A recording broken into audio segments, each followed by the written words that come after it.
Andy Reid. If there's a word to describe him, and we've used it before, it's unflappable. So when you look at the exteriors of these two coaches tonight, you couldn't have more of a contrast. Well, does that mean Mike Singletary is flappable? I don't know. Oh, he can't flap those wings and those lips. They are opposites. Ted Ginn Jr., who's been hurt since week 1, is going to run back the David Akers kickoff. And away we go from San Francisco with the ball taken at the 5-yard line. And Ginn, a few years back, the #1 draft choice of the Miami Dolphins, runs it back to midfield to get this crowd already stoked over their baseball Giants victory. Another chance to roar. Let's take a look at the 49er offense. Alex Smith, Utah. Frank Gore, the U. Moran Norris, Madison High School. Michael Crabtree, Texas Tech. Joshua Morgan, Virginia Tech. Vernon Davis, Maryland Terrapins. Joe Staley, Central Michigan Chippewas. Mike Upati, Idaho. David Boss, Michigan. Charlie Rochelle, the USC. Anthony Davis, Rutgers. Two rookies, both drafted in the first round up front. And they begin with Gore. You figure to see a steady dose of him, and then he slips on the grass as he crosses midfield and gets to the 48-yard line. Alex Smith, the #1 draft choice overall back in 05, came out of Utah, played there for Urban Meyer, made him a starter right off the bat. Then he lost his job. Along the way, 2 shoulder surgeries, had a chance to leave, but he said, no, I want to stay. I came here to start something and I want to finish it. Wasn't even the starter last year, and then because of an injury, he gets the job back, and he's been their guy all the way for this season. But Chris, still a big mystery, a lot of question marks. And a lot of interceptions. 2nd down and 6. And Gore cuts it back and comes close to getting a first down. Frank Gore taking the ball to the 41-yard line. Well, young offensive line up here for the San Francisco 49ers, and Anthony Davis right out here on the outside. They're going to go a little power football. That's the way they play. They like double teams, work up late on the linebackers. And their hard-charging running back Frank Gore can get it done. There is an eagle, though, down on the field. That's Broderick Bunkley. You saw him in that shot. So the Eagle tackle.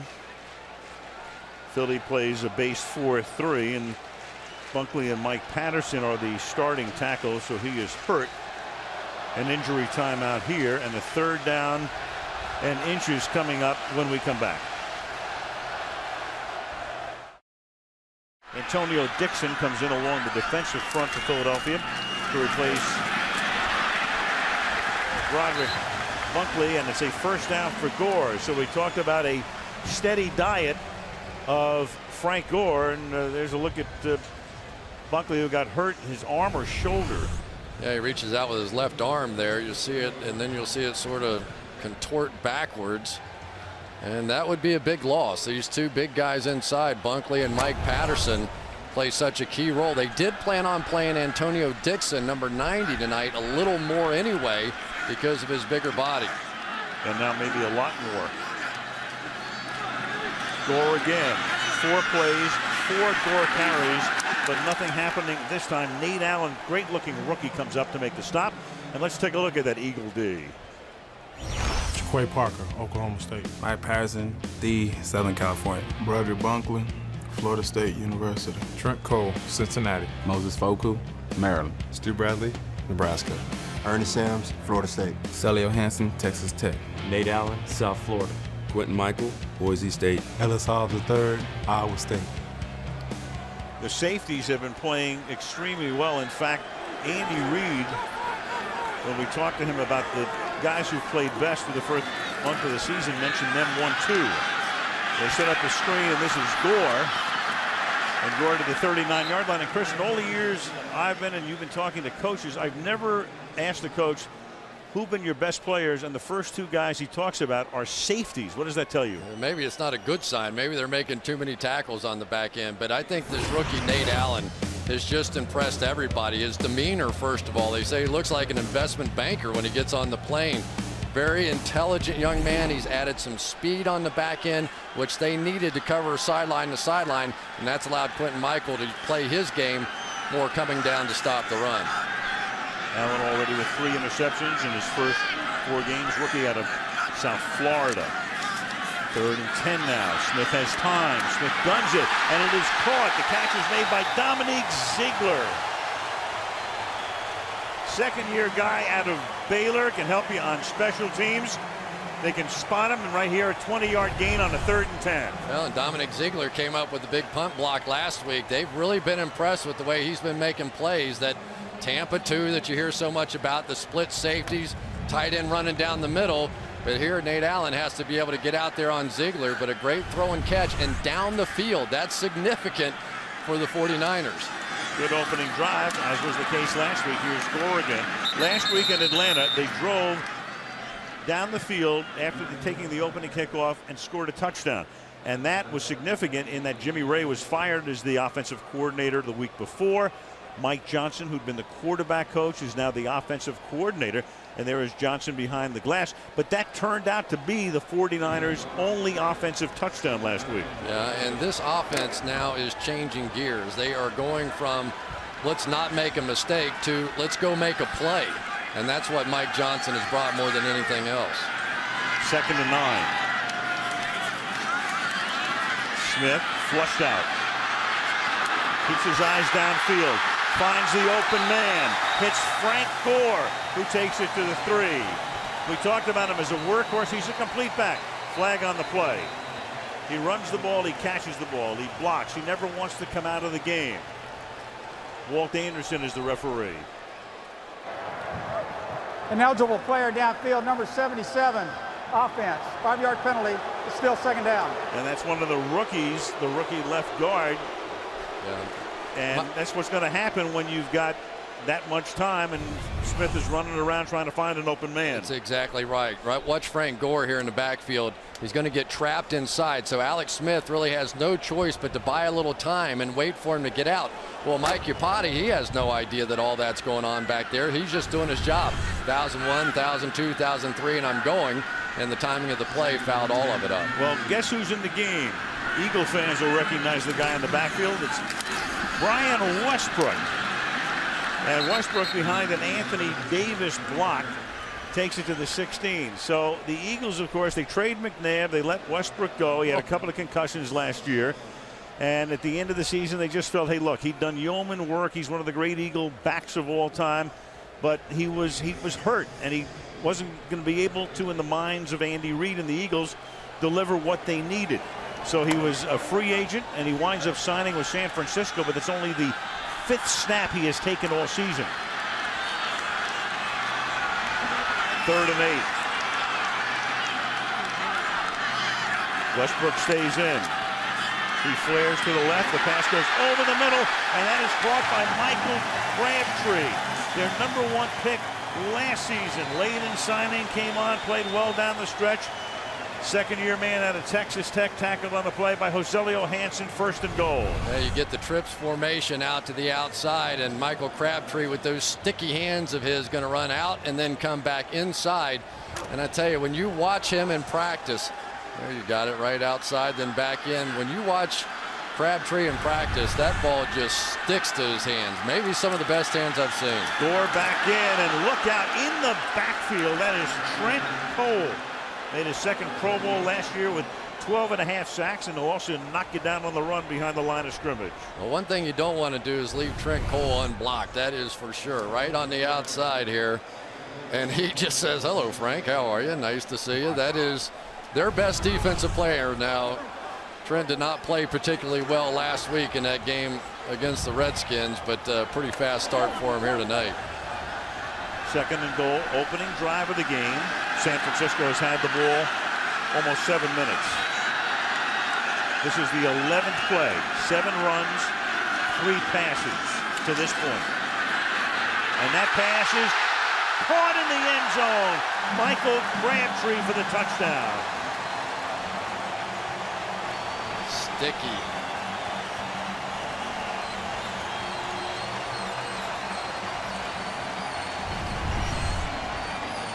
Watch these hands.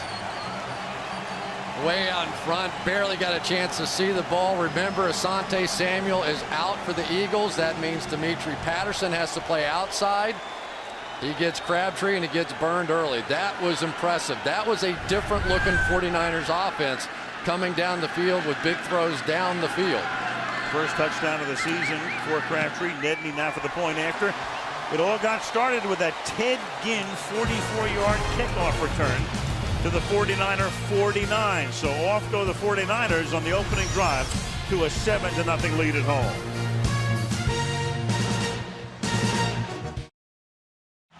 Seven to nothing. San Francisco on top. Joe Nedney to kick off. Ellis Hobbs back for the Eagles. Hobbs at the 4-yard line to the 25-yard line, and so almost 7.5 minutes into the game, we're finally going to take a look at Kevin Kolb in the Eagle offense.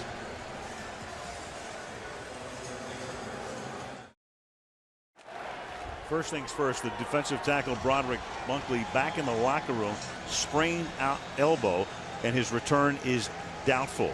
So that, of course, will impact the defense. Now the offense. A lot of changes on that Eagles defense now. It's going to be interesting to see how they mix and match. Kevin Kolb, he was the opening day starter. Dry sense of humor. He said, hey, I plan to be starting in week 5, and here I am. And he hands the ball off to McCoy, and he gets a great block from the fullback, Owen Schmidt. Goodness gracious. Owen Schmidt is supposed to be a receiving fullback. Watch this. He decided he's going to be a power fullback today. Oh, my goodness. Shante Spencer got the full brunt of that one. He's coming. Oh, wow. That'll wake you up. He's done a nice job filling in for Leonard Weaver, who was hurt before the season started and is on injured reserve. Now out of the gun on 2nd down and 2. And that's Macklin, and he'll make the catch at the 38 as we take a look at the Philly starters.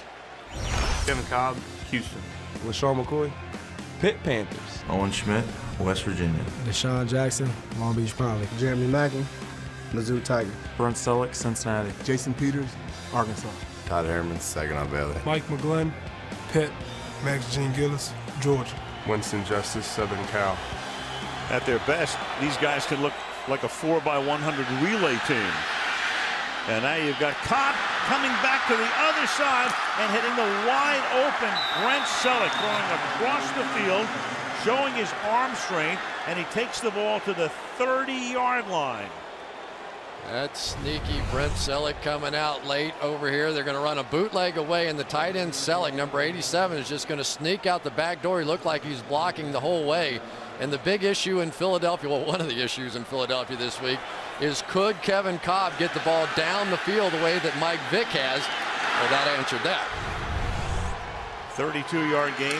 Now McCoy again playing with a cracked rib. I'm sorry, it's Mike Bell, and he gets taken down. There is McCoy is not coming back in. Bell came in for that one play. Again, McCoy playing with that cracked rib. And Bell was the leading ground gainer for New Orleans last year, but there's a tremendous drop-off if McCoy can't take the full load, and that was the question for Andy Reid coming into the game. 2nd and 9.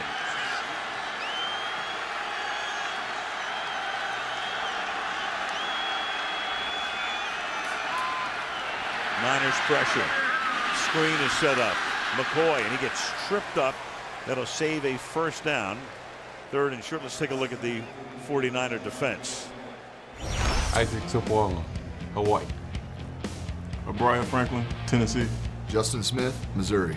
Manny Lawson, North Carolina State. Takeo Spikes, Auburn.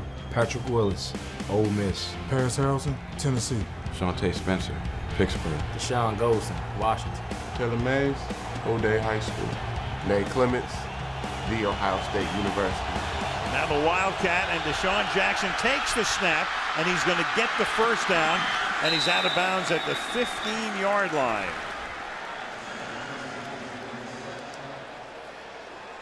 Well, I tell you what, when you get the Wildcat with Deshaun Jackson in there, you'll see everybody sort of circling over here to the right-hand side. You fake it, and then you bring out somebody with the speed of Deshaun Jackson, That's an interesting look. The Wildcat looks a little different when you have a guy running a 4.25 coming out of the backfield. That is Jackson's 4th rush of the season. And with 4.5 to go, here is McCoy to the 11-yard line. He cracked that rib last week in the first half against Washington, but looked great in the second half. And he's wearing a little bit of a padding underneath to protect the area. Yeah, and I think that if you ask most people, there you saw the pad on the back as well. You ask most people, the biggest difference so far, conversations number 1 is Mike Vick, but conversation number 2 is the difference in LeSean McCoy. Much stronger below the waist now. He has really turned himself into a power back. Trying to protect the lower left back. Cobb with that shoulder shake. Finds time. And then after checking off and checking down, goes to the 3-yard line where he hits Jason Avant. So Kevin Cobb coming out and looking very sharp on this opening drive. He is 4 for 4 for 51 yards. One thing that's been impressive with Kevin Cobb, watch him read this out. He's going to start far outside, a little pump fake, not there, come back inside, not there, scramble, eyes still up the field. There you go. That's the way Joe Montana used to run the West Coast offense. Pretty good. Let's go. 2 impressive opening drives, huh? Very. McCoy. And he'll angle his way in, but a flag comes in from referee Walt Anderson. He throws it from the offensive backfield. Holding, number 79, offense. 10-yard penalty, first down. And one of the reasons they may have had a hole that big is Todd Herman's with a hold. Well, that has been a part of the story for Philadelphia as well. All the holds, all the penalties, all the mistakes on this offensive line. They've given up sacks. Here they're in the end zone, and you can see him just as soon as Justin Smith starts to pull away to make that tackle. You grab the shoulder pads. Good call by the officials. It has been an epidemic on that left side. Jason Peters last week. Todd Herman's here now. Mike Bell is back in as the running back. And on 1st and goal, they set up a screen. Avant has some blockers, but right there is Nate Clements coming up from the corner to make the tackle inside the 10-yard line. Good block by King Dunlap on the play. Well, and speaking of Peters, that's why I mentioned Dunlap's name, because Peters got hurt, and there he is needing attention on the sideline. It's pretty amazing that we've seen this number of injuries and this number of changes for Philadelphia. And that's a big one. Jason Peters is a Pro Bowl left tackle, has had issues, but he is a dynamic player at that left tackle position. 2nd down and goal from the 8-yard line. Cobb under pressure, escapes, buying time, then throws and turns it into a touchdown. Brent Selleck with 2 huge receptions on that drive. Well, this is just Kevin Cobb. He's no Mike Vick, but he does have the ability to get out and around. Brent Selleck staying in, trying to block on Manny Lawson. Just no match for him there. And Kevin Cobb's going to get creative on the outside, keeps it alive. And Brent Selleck, who was in there to block, escapes out the back door and ends up with a touchdown. So he misses the block and he gets a touchdown out of it.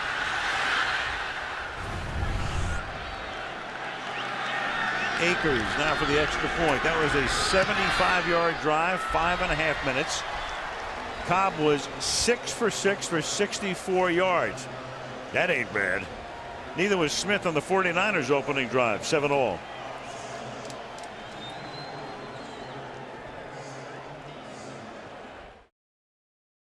Doesn't get any more beautiful than that, does it? Well, this was your home sweet home for a while, wasn't it? Lived there for 12 years. Oh, yeah. Fabulous. Great city, and what a sports weekend this has been here with the Giants and Cal and Stanford and everybody winning. Now it's up to the 49ers, Giants, and the Raiders as well. The Raiders upsetting San Diego across the bay. Yeah, and the crowd really got into it too. The end of the baseball game right before we kicked off, and there was a buzz going through this crowd. Akers kicking off.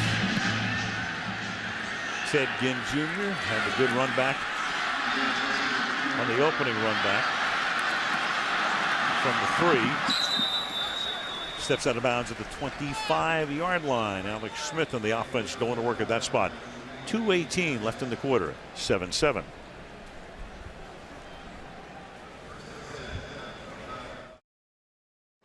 Chris, Brent Celek's a good guy to go to even when he's not going to be a part of the play initially. It is pretty interesting. You miss your block and you score a touchdown. Brent Celek over here on Manny Lawson, and he just completely fans on this block. There's no other way to put it. Standing there watching his quarterback somehow escape and goes, well, I might as well go try and help him a little bit and get back in there with his lucky pink shoes and score a touchdown. I guess that's a plus and a minus on the score sheet. 6 of 6 for Cobb, 4 of 4 for Smith. There must be some kind of harmonic convergence tonight. The two quarterbacks are 10 for 10 on October 10th, 2010. Sunday Night Football. Expect the unexpected. Go buy a lottery ticket. 10-10-10. And it's 1st and 10 at the 26-yard line.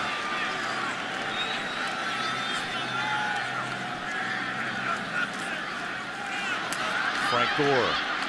Same way they started the last drive with Gore on the ground. And Frank in his 6th year out of Miami. Their 3rd-round draft pick in 05. Well, a lot of changes on this Philadelphia Eagles defense, some because of injury. We told you about Asante Samuel, Joselio Hansen filling in for him, but Hakeem Jordan and Moses Foku switching jobs. Brandon Graham, the #1 pick, losing his job to Jaquay Parker on the outside, trying to find an answer for stopping the run, and in particular Frank Gore now. And again, Asante Samuel out tonight, and Bunkley probably done for the night as well. Hurt on the first series. Gore gets tackled there by Quentin Michael, and that's one of the things Andy Reid was saying. Look, we had to do that after last season. You know, they wound up trading McNabb. They made a lot of changes on offense, Westbrook gone and all of the rest. But the big changes had to be on defense, and all you had to do was look at the draft to know that. Yeah, and the Redskins, who aren't, or at least haven't proven to be a great running team, really ran over the Eagles a week ago, and they ran off tackle a lot. And you're seeing the 49ers so far in this game attacking that same spot. 3rd and 8. Pressure. Smith steps up. Nice elusive move, and over the middle, that's Michael Crabtree again. 1st down. He so signals, and so does Walt Anderson. Well, first of all, this starts off with a great block by Frank Gore. Right here is going to step up and fill that A gap to make sure his quarterback has time. But then watch Alex Smith. He makes the first man miss coming through there, and that's really what made the play. That little step up, that little awareness, he looks much more poised here playing at home. Remember, they've only had one home game, and they barely lost to the Saints in that one here. 1st and 10 at the 42-yard line. And Gore loses the ball. It is loose. And Stuart Bradley is the guy who creates the fumble, and Philadelphia with a big turnover in the waning seconds of the 1st quarter. Well, we talked about the change, and Moses Foku, what a shot he laid on Frank Gore here. Hansen makes the recovery. There's Foku coming right across and just goes right across the ball there and gets the shot. You'll see him coming out of nowhere on this one. Head right on the ball. It's gone. Big play already. You make the change at linebacker, and it pays off. Good double move there. Foku whacks him, and then Bradley is able to punch the ball out. 45-yard line.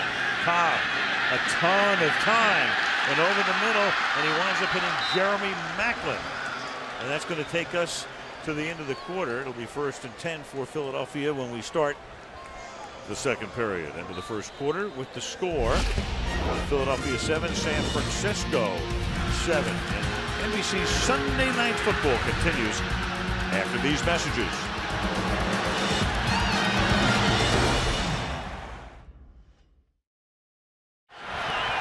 LaShawn McCoy is the back here. Al Michaels, Chris Collinsworth, Andrew Kramer in San Francisco. 2nd quarter begins to the 29-yard line.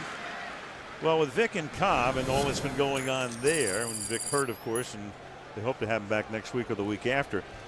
You can see the yards per pass and the targets downfield, and the rap on Cobb admit he can't get the ball downfield. And throwing to Deshaun Jackson, Michael established great chemistry with him, as you can see, 324. And before tonight's game, Jackson had caught only 2 passes from Cobb. Then again, Cobb only played in the opener and then came in for 3/4 of the game last week. 2nd down and 7, and Cobb stays perfect at the 20-yard line. That is Jeremy Maclin for a first down. Well, so far in the first quarter of this one, no problem throwing it down the field. Some of it off of the bootleg action. He's been showing some mobility, maybe not Mike Vick, but good enough to get out and around, and really he has been creating when his initial look has not been there. He has had to try and just get out of the pocket, and here's buddy Brent Selleck, almost got him killed, but made up for it by scoring a touchdown for him. Philadelphia, Jason Peters is on the sideline, sprained left knee. His return is questionable, so up front they are really paste and glue right now, and this is McCoy. And on top of that, Jamal Jackson would have been their center at the beginning of the season, but he got hurt, so you've got McGlynn, and now King Dunlap has to come in, and you got Max Gene Gillis filling whatever role needs to be filled. Yeah, I mean, you go right down the list. Nick Cole was supposed to be there. Reggie Wells was supposed to be there. Todd Hermans was hurt in training camp. They've been mixing and matching all season long, and really the 49ers probably are going to attack the inside of this. But who knows now, maybe they come after King Dunlap. And they did go after King Dunlap, and that was Justin Smith on cue, Chris. King Dunlap playing the left tackle spot, and Justin Smith, 10th year in the league, never misses a start. He's played in 144 straight games. And Justin Smith is just an old pro. He sees the new guy in there. Watch him get up underneath the pads here and just cram him right back into Kevin Cobb. And I think that's Justin Smith's first sack this year, although he has about 15 hits on the quarterback this year.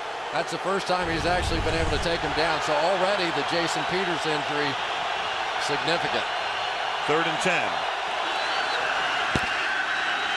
Cobb still backing up, and then throws, and he finds his fullback Owen Schmidt, safety valve, to the 15. So after the turnover, Philadelphia stopped at the 15, and that means about a 33-yard field goal attempt coming up for the venerable one, David Akers, as Frank Gore gets a tape job on the sideline. Akers still one of the very best kickers in the league at age 36.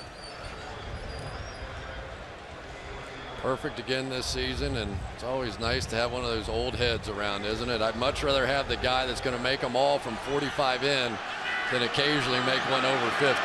John Dornbus snapping. Sav Rocca, who serves as their punter, will do the holding. And a 33-yarder off the left foot of Akers is good. Turnover is the difference in the game right now. 3 points for Philly. They're up 10-7.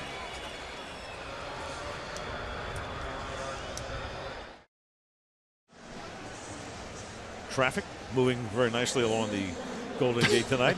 Speedboat. Larkspur Ferry got over there in about a minute and 10 seconds.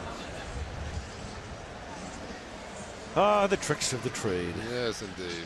How about this game? Yeah, we knew all along there wouldn't be an incomplete pass at this point in the game. 11:45 to go in the second quarter. 2 young quarterbacks who have so much to prove, and they've been absolutely flawless so far.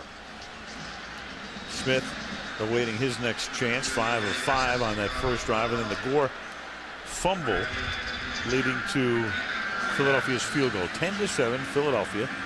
Philly trying to go to 3-2, and of course Candlestick Park notorious for the win, though normally October is by far the best month here.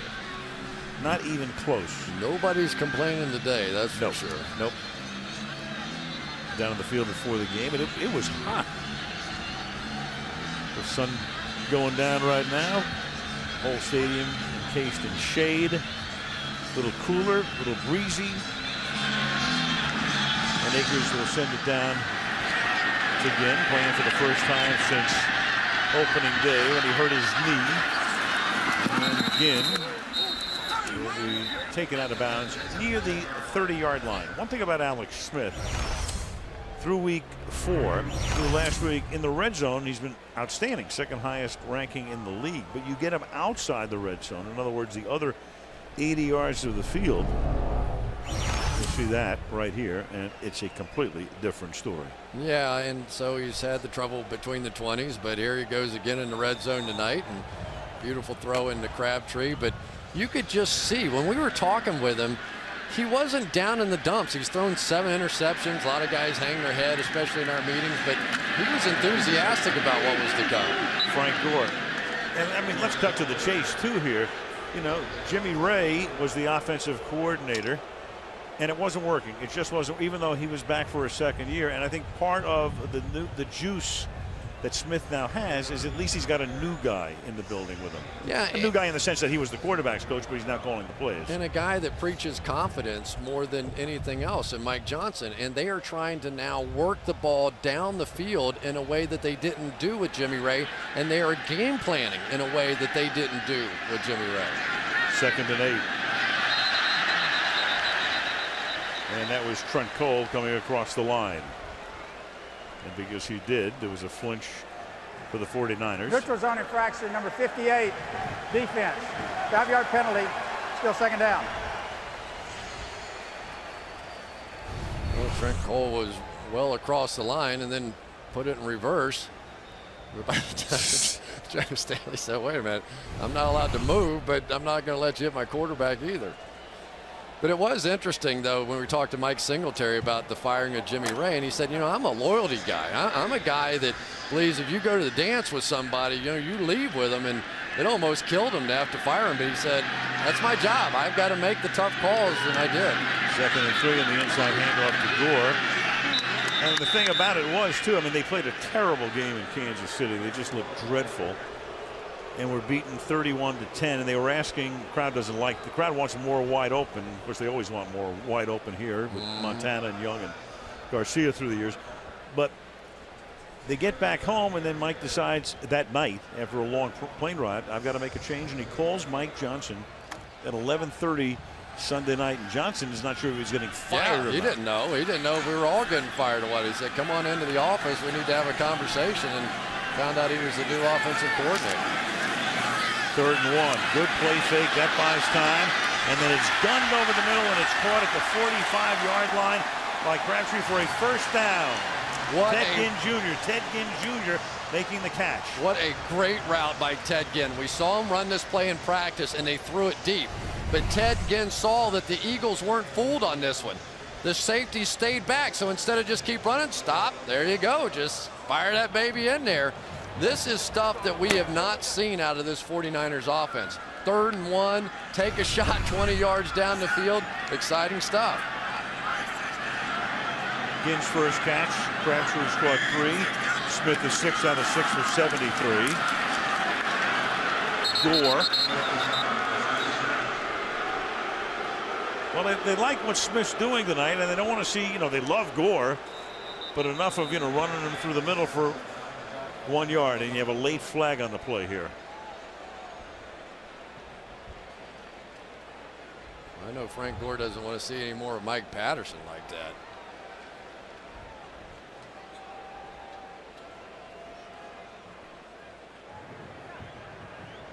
Illegal formation. The tight end was covered up on the offense. That's a 5-yard penalty, still 1st down.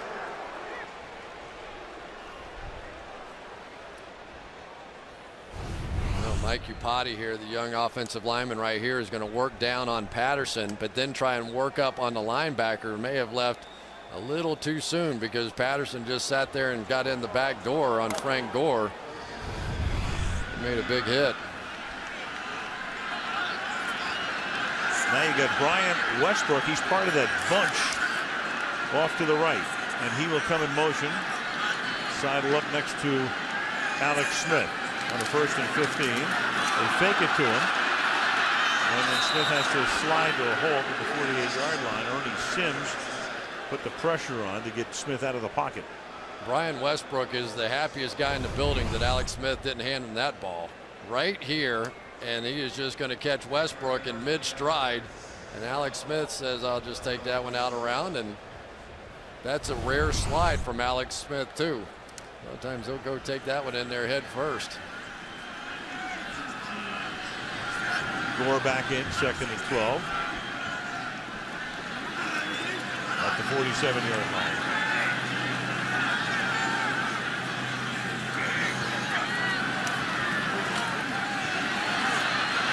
He's going to launch it deep, and then it's going to be picked off at the 3-yard line. Dimitri Patterson picking it off. Ted Ginn Jr. had to do a spin around to try to find the ball, and Patterson is there, and Philadelphia has its 2nd turnover. 2nd takeaway for the Eagles deep in their own territory. 10-7 Birds.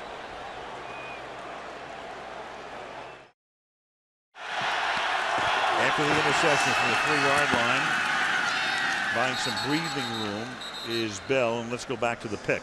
Well, this was not a horrible read by Alex Smith. They're going to shift their safeties here and here, so you end up one-on-one on the outside. The problem is the real throw was to Vernon Davis across here. Really not open going down the field, and Vernon Davis right there, that's the easier throw, and Vernon's going to go up and make a play. Ted Ginn, for all his speed, is not exactly Larry Fitzgerald going up and getting the ball in the air. Smith going over the pictures.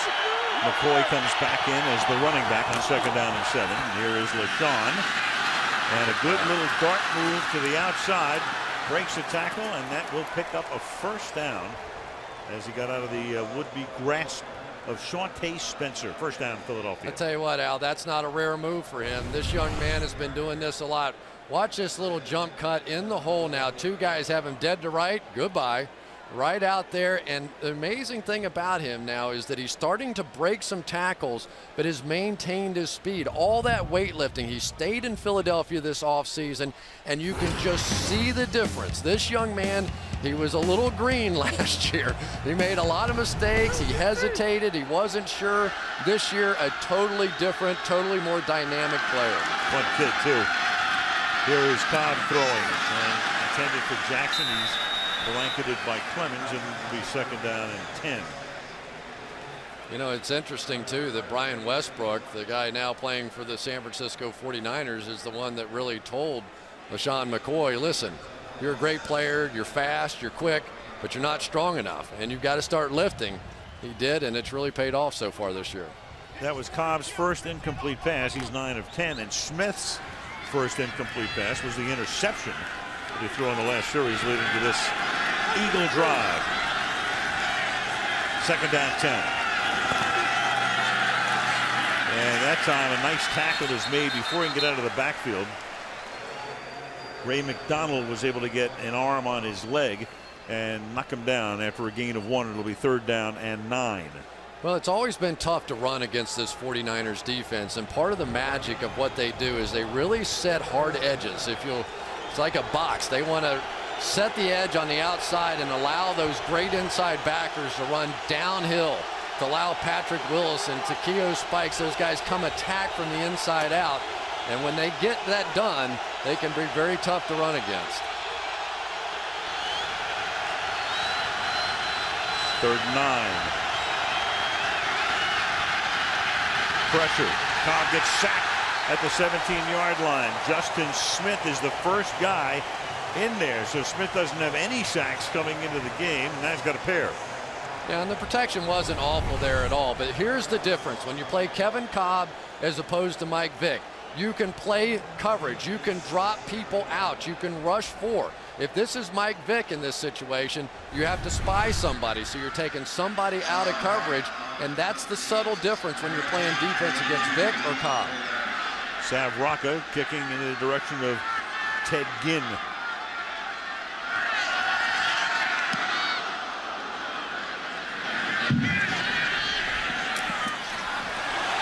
From the 32 after a 51-yard boot. Ginn's going to come back the other way. Gets a nice block, and it was legal. And then there's a flag at the end of the play. The first one looked like it was a good block, and the second one was not. And Ginn went all the way across the field and got next to nothing. During the return, illegal block in the back, number 57, of the receiving team.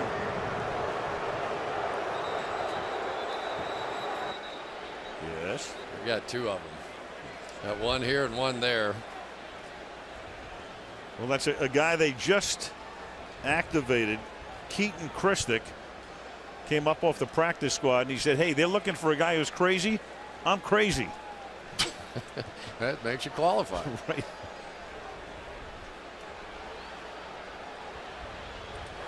There are 2 fouls on the play. Illegal block into back number 57 of the receiving team. That penalty is declined. During the return, illegal block into back number 17 of the receiving team. 10-yard penalty from the spot of the foul. It'll be first down, timeout. At least Christic is able to hand off the penalty to Ziegler.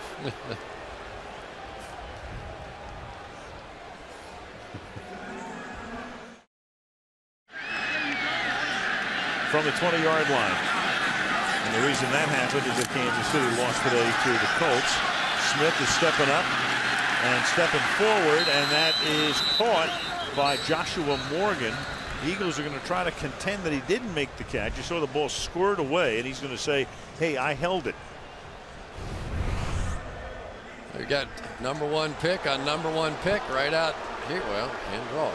They've changed the call on this, by the way, on the field without a challenge to incomplete. All right. Anthony Davis and Brandon Graham, and I would imagine Brandon Graham's a little fired up after getting benched this week. He's had a few different issues with his ankle. And remember, even though his knee was on the ground, when you're going to the ground in the process of the catch, you have to maintain control all the way throughout it. I think the Detroit Lions have that rule memorized now. There is Graham out of Michigan, 13th overall pick, 2nd and 10. Gore, and he's going to fall down in the backfield. Gore ran right up the legs of the center, David Boss, and that tripped him up, and down he goes, and that'll be a loss of 5. It'll be 3rd and 15. Well, the 49ers tried to pull everybody from the right side of their line across to the left there, and the Eagles got penetration into the backfield, and it just ended up tripping up the back. For the 49ers, it's a little deja vu. Last week, that a great opening drive, and that was their only offensive touchdown. Now, late first half, their only touchdown coming on the game's opening drive, and they've turned the ball over twice since then. 3rd and 14. Gore again. And Gore up to the 25-yard line. Well, they're going to get booed here now, but in reality, you've got a quarterback who has already thrown 8 interceptions. You've got this funky-looking amoeba kind of defense looking at you. You don't want to turn it over in your own end. There's nothing wrong. You're right in the ball game. It's 10-7. You're backed up. And that's the right call. That's what they're going to do. They're not going to put him in bad situations to make poor decisions. Deshaun Jackson is dangerous. Andy Lee is a very good punter. But this is a line drive, and Jackson's going to have a run back with plenty of space. From the 25, picks up a couple of blockers. And because that's such a low kick, he's able to turn it into a 22-yard run back to the 47-yard line. 3:03 left in the half, and the Eagles up by 3. '47-yard line. This is Cobb. Goes over the middle, and he has been deadly tonight over the middle, and that's Deshaun Jackson springing free and making the catch for a good gain here. Yeah, and it's a well-thrown ball, no question about it. But this was also an opportunity, I thought, that he could have gotten the ball down the field to Macklin. They've got Taylor Mays back there playing the safety position. And Taylor was creeping up a little bit, and you had some one-on-one coverage here on the outside where that's a throw you can make. You can hit that one over the top. I'm sure the coaches in the booth are thinking, all right, we're just going to bank that one. We'll come right back there. If Taylor's going to sniff around in there, we're going to go over the top. 20-yard gain. Sling it to the outside. And it's Jackson again. This time a gain of about 3 yards to the 30-yard line. And Justin Smith put a pop that time on the quarterback.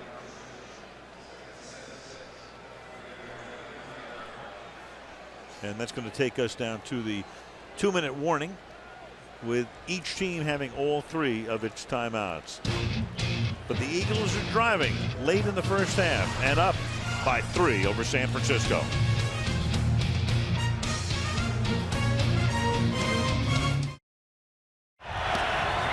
Right now, Philadelphia trying to pad its advantage. And this is McCoy rumbling through the middle and right through that San Francisco defense for a touchdown.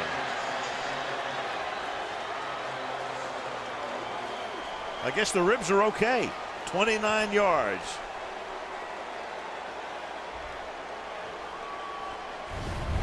Anytime you can get a guard up on the second level and here take out the best player, Patrick Willis, and all it does is set up LeSean McCoy. Those linebackers have to decide. They see that double team coming at them. Do they run over the top or do they protect the back door? Here you see Harriman, it didn't matter. He just took care of him and knocked him right out of the slot. McCoy took his time and made a great move. David Akers now for the point after. And that's a 3-play, 53-yard drive. And the Niners struggling offensively this season. Have dug a 10-point hole with 1:53 left.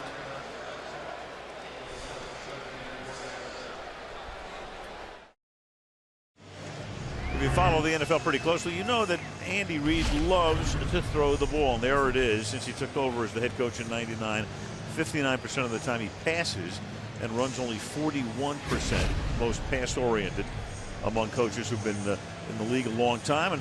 But 4.4 yards per carry for the rushing offense, second highest under any head coach in the history of the league. Now, year to year, it's normally 4.0, 4.1. So Andy Reid, he's got Brian Westbrook accounts for a lot of that. Charlie Garner, he had Carell Buchalter for a while. He's moved guys in and out with averages of 4.5. And of course, Donovan McNabb was the icing on the cake because he could run, and obviously very well. King Jr. downs it in the end zone. Well, let's go back and take a look at Patrick Willis here, right here. He's going to know in a minute when this block comes, and you'll see him try and flip back out of it. He has that backside gap, the double team there. He's going to try and run over the top. Uh-oh, I'm in trouble. Now he's going to flip back out of it, but McCoy runs an S on him and goes right back out where he was. That's the hardest thing. You get those double team blocks, and then the linebacker has to make a tough choice. Do I run over the top of it? Do I stay backside? That time Willis a little too aggressive, I think, and got caught on the back door. And McCoy is on the bike, keeping that lower body and the ribs loose if he can. He got action here with Anthony Davis, one of the 2 first-round draft choices, who gets flagged here. False start. False start, number 76, offense. 5-yard penalty, still first down. 49ers, that great opening drive, good run back by Ginn, and away they went. 56 yards, 11 plays. But since then, 4 yards per play and 2 turnovers. Well, and they've had a couple of offside calls here, and now you're looking at 1st and 15, and this offense isn't good enough to overcome those kinds of mistakes. 1st and 15.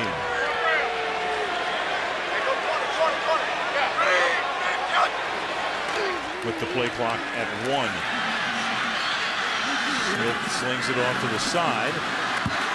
Good move by Crabtree, who all of a sudden looked like he was going to be out of bounds, well short of the first down. Gets by Trevart Lindley and is able to tightrope the sideline and move the chains 17 yards. Well, he knows how to work those sidelines. Remember some of his big plays back in college. He beat Texas on a play about like that too. We told you about how good he was catching the ball, but watch this. There's one miss, there's another miss, and I tell you, if you get this kid going, he might really be something. And they really haven't even jump-started Vernon Davis yet either. So the big 3, they want to get them going, Gore and Davis and Crabtree. From the 32-yard line. Screen, Gore. Good blocking, 11-yard gain. 49ers have all of their timeouts. Shiloh Rochelle, the right guard, with the block there, and that'll move the chains. And Al, we have seen Alex Smith this season. Some of his best moments have come in the 2-minute offense when he gets to call the plays. From the 43. To the outside again. Crabtree. And Crabtree is able to skirt that sideline again. And maybe part of that too, Chris, is the fact he's very smart, he's very analytical, and all of a sudden he just plays in the last 2 minutes. Yeah, and he got to stay alive on that one because Frank Gore, his running back, made a great block. They send a safety blitz. Quentin Michael coming up there, and look at that. That looked like old Brian Westbrook, the way he used to pick up blitzes like that. Saved enough time for Crabtree to come all the way across. From the 35-yard line. Vernon Davis, the guy they have not gotten the ball to yet. Pressure, tipped, incomplete. Tip pass.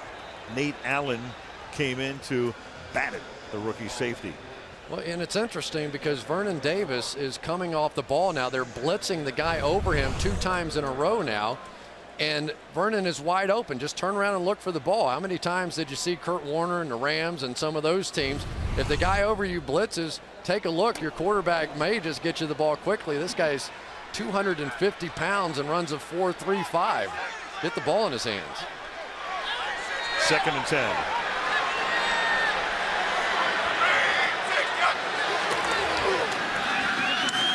Again to the outside. And Davis. But again, it's that short stuff here. Clock down to 62 ticks. Well, it's the same thing, only instead of running him up the field, which is where I would rather run him, they ran him out to the flat. He didn't make a play. But what they've been trying to do all night is run Stuart Bradley underneath him. But I think they can get him the ball going up the field and try and force one of these guys in the secondary to make a play. For the 49ers, upcoming now, a big 3rd down and 7. And at this point, of course, they're probably in field goal range. Nedney's got a strong leg, but with the winds in this stadium, and it's still pretty breezy right now, it's a little tougher.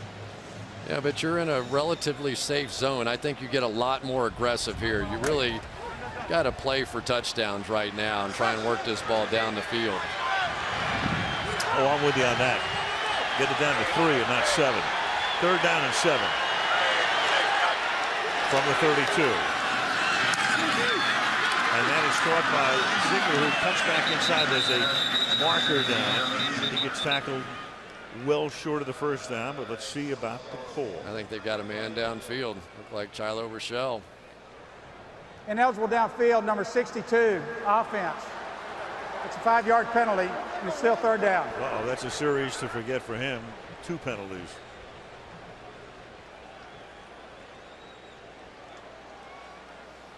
Meanwhile, 3 plays ago, Trent Cole pulled up for the Eagles, so they're minus Bunkley. They lost him early. And now you got Cole on the bench, and the defense doing a good job. 3rd down and 12. And an interesting call there. That would not have been a 1st down. They're trying to drive them out of field goal range here, so we'll see how this plays out. They're going to give the 49ers another down. Cole going back to the locker room. 3rd down and 12. Look at this. I tell you what, they didn't get the play off. He got a flag down at the snap, and the pass is incomplete. And I think that's going to be delay of game because it was thrown by the head linesman as the clock went to 0. Offside, number 75, defense, lined up in the neutral zone. 5-yard penalty, and it's still 3rd down. Very interesting. Jaquay Parker, the 49ers got away with one there. The clock was at zip. Well, this has gone back and forth here a little bit. Right there, just lined up with his head over the football.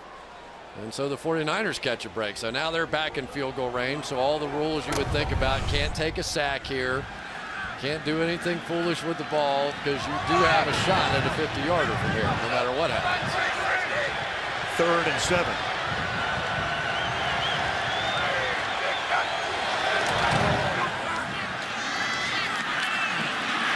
And that's tipped. Jaquay Parker. And they're just not taking those shots downfield. Everything's going to the outside. Well, that's too bad because he really had a shot there. It looked like he had one that was open on the out route. There's Jaquay Parker one more time, going to get his big hand up there. And I tell you, he has earned that job. That's an old pro veteran guy, and about 250, 260 pounds, plays the run as well as he does the pass, and he just outplayed the big #1 draft pick, Brandon Graham. 50 yards for the veteran kicker, Joe Nedney, with a great leg, hooking a little bit, and good. Staying on course. And Joe Nedney, who last kicked one of more than 50 yards in a game against the Eagles 2 years ago here at Candlestick Park, puts them within a touchdown, 17-10. We'll look at the game tonight. Kevin Kolb getting the start, of course, with Michael Vick hurt, and he's looked good. Alex Smith started out hot, but then an interception. There was a Frank Gore fumble. Michael Crabtree was able to get into the end zone for the 49er touchdown, but then McCoy got free on a 29-yard touchdown run and cracked rib and all. McCoy, 7 carries for 64 yards and 1 reception for 6 yards tonight. You know, in a big game for the Philadelphia Eagles, trying to hold serve because the Giants and Redskins both won today, and Giants, to me, looked really impressive coming down, and we've seen their defense improve greatly over the last couple of weeks. Perry Fewell and the job that he's done with that Giants defense, they were just awful at the end of last year, and now they're winning games with them. And the way they played against Indianapolis, and then the following week as well, before they took on Chicago last week, they have come out of the crypt, like a lot of teams in this league. You go in the crypt and you come out of the crypt. Ellis Hobbs from the 3-yard line. Hobbs with your Philadelphia decent field position. That's Bowman making the tackle, but he's able to get it all the way up to the 37. The rookie out of Penn State, Navarro Bowman. So 36 seconds, and the Eagles have all of their timeouts. Now let's go back to that ball that got tipped, and I thought I saw somebody running wide open, watching Vernon Davis here on the outside. He runs a nice route and is just standing there all by himself for a big first down, and Jaquay Parker gets the ball up and saves the day.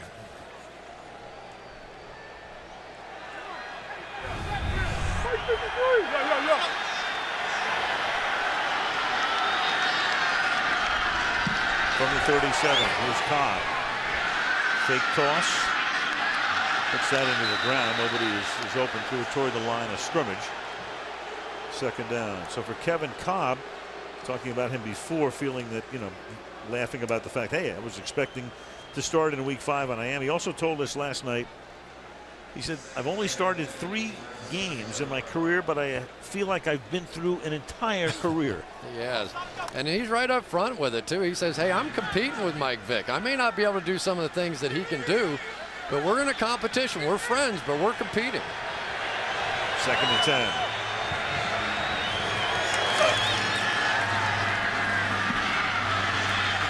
Cobb. That will be caught at the 44-yard line by Brent Selleck, stopping the clock with 25 seconds. We have seen Kevin Kolb work his way out of the pocket. The 49ers came with both inside linebackers on a blitz that time, and he very casually sort of went out. You know, the one interesting thing about this offense is they've had to flip from left formations to right formations a lot this year. Both of the Eagles' losses have come when the quarterback, the starting quarterback, has gotten hurt early in the game, and it completely changes the style of game plan because of left-hander and the right-hander.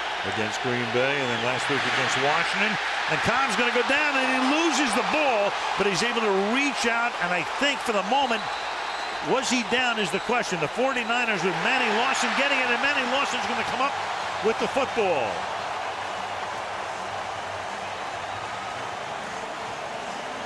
Manny Lawson, number 99. It looked like Cobb was reaching out, may have brought it in, but Lawson kept going and going, and the 49ers get the turnover. And King Dunlop continues to have a rough night. Manny Lawson, again, the bull rush, going to go right back into him, get that ball knocked out of there, and he's not satisfied. He's going to keep the fight alive. Ball bounces around, and now the 49ers with a huge break. They really needed it. Well, they can also, if the booth wanted to review this, if Cobb is down, does he have the ball there is the question. But no, it is Harrelson who comes up with the ball. at the 40, at the 35 now. The 49ers with 15 seconds. And Smith trying to get him closer, and he does, and then dragged down is Michael Crabtree at the 22-yard line. And now you've got 10 seconds. So right now you're looking at about a 40-yard field goal. You know, I think with the new approach, with Mike Johnson in here calling the plays, I think they take a shot at the end zone here. Michael Crabtree and Vernon Davis can go as high as anybody in football. Give them a shot. Do it, because Nedney's already well within range. Give it a shot to try to tie the game. And Smith's going to throw it to the end zone and incomplete. And Davis was covered well inside and out. Joselio Hansen, the primary coverage on the play, and now you're down to 6 seconds, and they'll bring in the field goal group. Well, Vernon Davis is the one right in the center. They're trying to run a little alley-oop to him, but he could just never get position on Joselio Hansen. Got close, but I think that was the wrong ball for that situation. You've got two vertical guys, two leapers, and the ball was thrown below the waist. Nedney now from 40. Lee puts it down. He misses this one. So he makes one from 50, misses from 40. You still have 2 seconds left, and Philadelphia has 1 play left. Was it Nedney or was it the hold?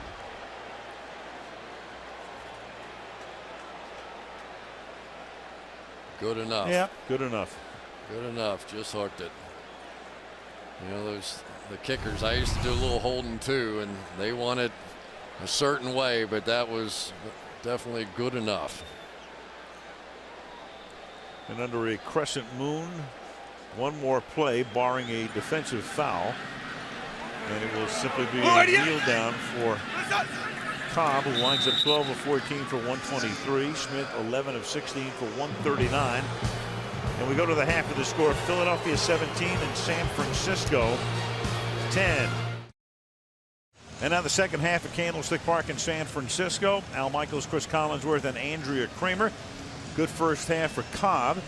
12 out of 14. Mike Singletary's team still looking for that elusive first victory of the year.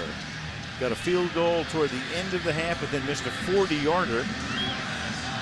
So it's a 7-point game. Philly will get the ball. Joe Nedney sends it to the north end zone. Ellis Hobbs. Flag is down at the 19-yard line. The penalty is all the way back at the 30-yard line of the 49ers, meaning that somebody came across the line.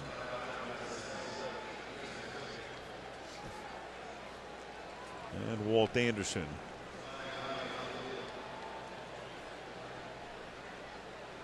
He only made it out to the 18, so they may choose to re-kick that one.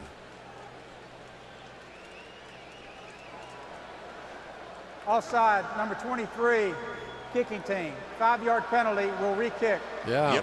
Yep, might as well. That gives us a chance to go to Andrea. Well, I talked to Andy Reid walking off the field at halftime about the 3 sacks of Kevin Cobb. He said it's not just the fault of King Dunlap, the replacement for Jason Peters, it's the entire offensive line. He also said Cobb is holding the ball too long and must get it out quicker. As for Mike Singletary, 3 things he said about his defense. They have to slow, their pass rush is being slowed down too much. They have to blitz more selectively, and they also have to get their hands on the Eagles receivers. Well, that's the report from the guys, and there's Singletary, who, as we mentioned at the top of the telecast, I mean, there's a great contrast between the styles of these two coaches. Mike, fiery and emotional, and Andy is just the same. I mean, have you ever seen Andy Reid explode? No, and you know what? You have to be, if you're going to be the coach in New York or Philadelphia, with the media there, you can't fight it. You just go in there and answer the questions and know you're going to take it like you did last week and go about your business, do the best you can. But he does win games. And he's done it for 12 years. Here's Ellis Hobbs. And he gets taken down at the 20-yard line. Dominique Ziegler came in and submarined it. Curtis Taylor laid a big shot down there as well. These special teams guys, they're trying to get their first win. Curtis Taylor probably their big hitter out there on special teams. Pretty impressive, though, first half for Kevin Kolb. You know, all the pressure, trying to compete with Mike Vick, and Mike Vick playing nearly flawlessly so far this season. Tall order, but he's done pretty well. That augurs well. 20 games they've won in a row when leading at the half, and they begin with LaShawn McCoy, who didn't practice that much this week, missed a couple of days, and they let Bell handle most of the reps, but with that cracked rib and all, 8 carries tonight, 68 yards, a touchdown, and a long of 29, which was the touchdown. Well, anytime you see a linebacker make a clean hit, it's usually because the nose tackle ate up a bunch of blocks. You got the fullback, you got the center, and there's Patrick Willis to look like a Hall of Famer. On 2nd and 5. Kolb stepping up to avoid the pressure, then going deep, and adjusting and making the catch is Jeremy Maclin. Jeremy Maclin getting downfield. He turned Shawntae Spencer, who's been playing very well for the 49ers through the first part of the season, turned him around, came back, made the grab, 42 yards. Safety blitz coming off the edge here, and good job by Kevin Kolb to not panic. He saw it, he knew it was picked up. Step up, you've got the single coverage. Take your shot down the field. There you go for everybody who wants to see if he can get it down the field. Little delayed route on the outside. That time took advantage of Shawntae Spencer. Back to the ground on first down with 1.5 minutes. That's Bell, gain of 2. Well, so far in the first half, it was really kind of one of those games where you didn't really get the ball down the field very much, but his wide receivers have been stepping up here lately. And let's face it, that's the difference on this team. You know, you get Jeremy Maclin, but in particular Deshaun Jackson, one of the great big play threats in the game. You have to give him a chance. Here comes the All-State special. 2nd and 9, going deep, too deep. Coverage is good that time, intended for Maclin, and Nate Clements was there for the coverage, and that'll set up a 3rd down and 9. I think the double All-State special is when they bring both inside linebackers. Going to bring them both right here. He knew he'd have single coverage on the outside, and when you have the receivers this team has, you just take your shots. Just throw it up there, and just like on the last play when Maclin made it, see what happens. Pretty good job by Nate Clements cutting off his path to the outside.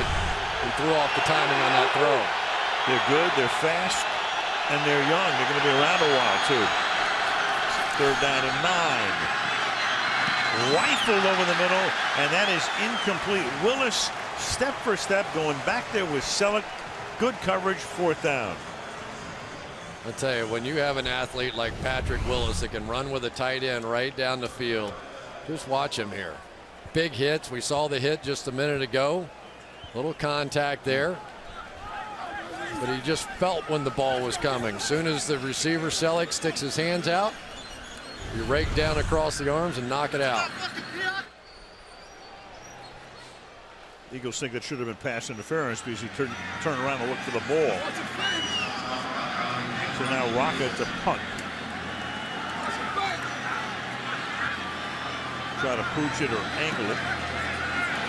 Always difficult to do in this swirling wind. And this goes almost straight up in the air. It'll be fair caught at the 18-yard line by Ted Ginn Jr. So 12:33 to go. 3rd quarter. 49ers have the ball trailing by 7.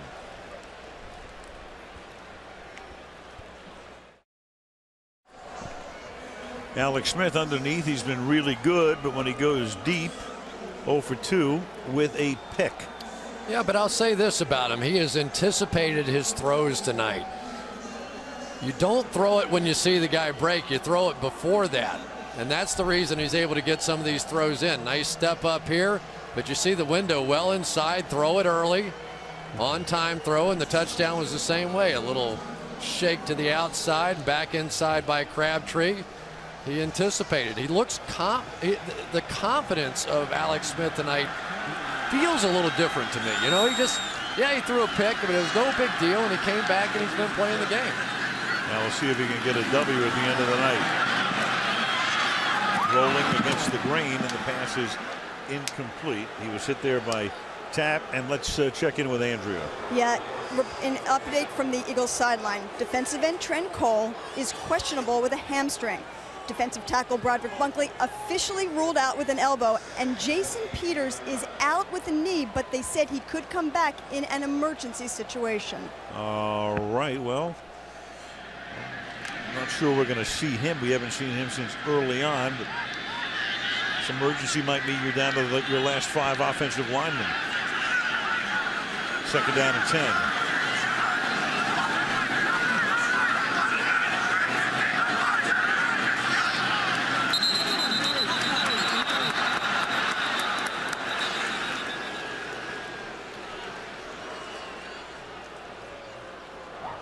False start, number 76, offense. 5-yard penalty, still second down. Anthony Davis. All night. He's just been doing that all night, and that was a long audible, and it was, you know, one of those that you got to sit in there and hang in there for a while. But this is at least the 3rd time I can remember with an offsides or an illegal move that now the 49ers are in one of those second down and 15 positions, and this is not where they want Alex Smith to be. He has Westbrook alongside him in the backfield.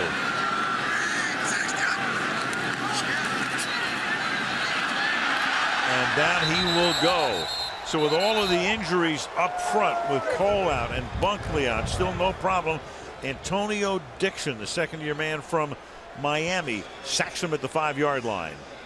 Well, the replacement for Trent Cole is Darryl Tapp, and his outside pressure forced him to step up. You're going to see going out around, and then it's Antonio Dixon with a nice spin move there on Yapati and ran right into Alex Smith. But again, when you're in those long yardage situations, now you face the Eagles and you don't know what you're going to get defensively. They are a team that throws everything at you, and the minute you get backed up, you're almost dead. 3rd and 21.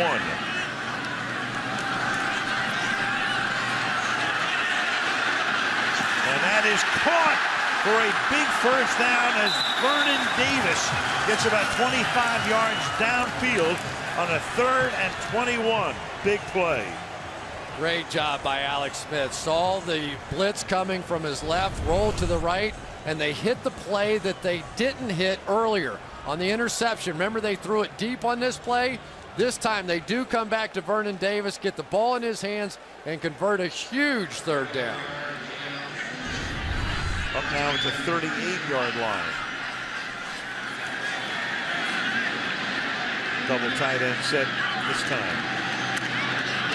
Running game again. Gore breaks free, and Frank Gore into Philadelphia territory. Got in behind the Nate Byam block. He's the other tight end. The double tight end set we just alluded to, and that's a 17-yard gain. Well, this time a good job by Anthony Davis. This is what they've been doing to the Eagles lately. Sealing down, kicking out with the fullback, and Stuart Bradley could not get there. He's coming off of knee surgery, just a step late getting there, and Frank Gore was gone. Davis will turn 21 at midnight.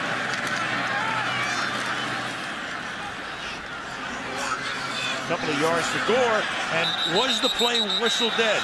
Every Eagle thinks they have it. Was the play whistle dead?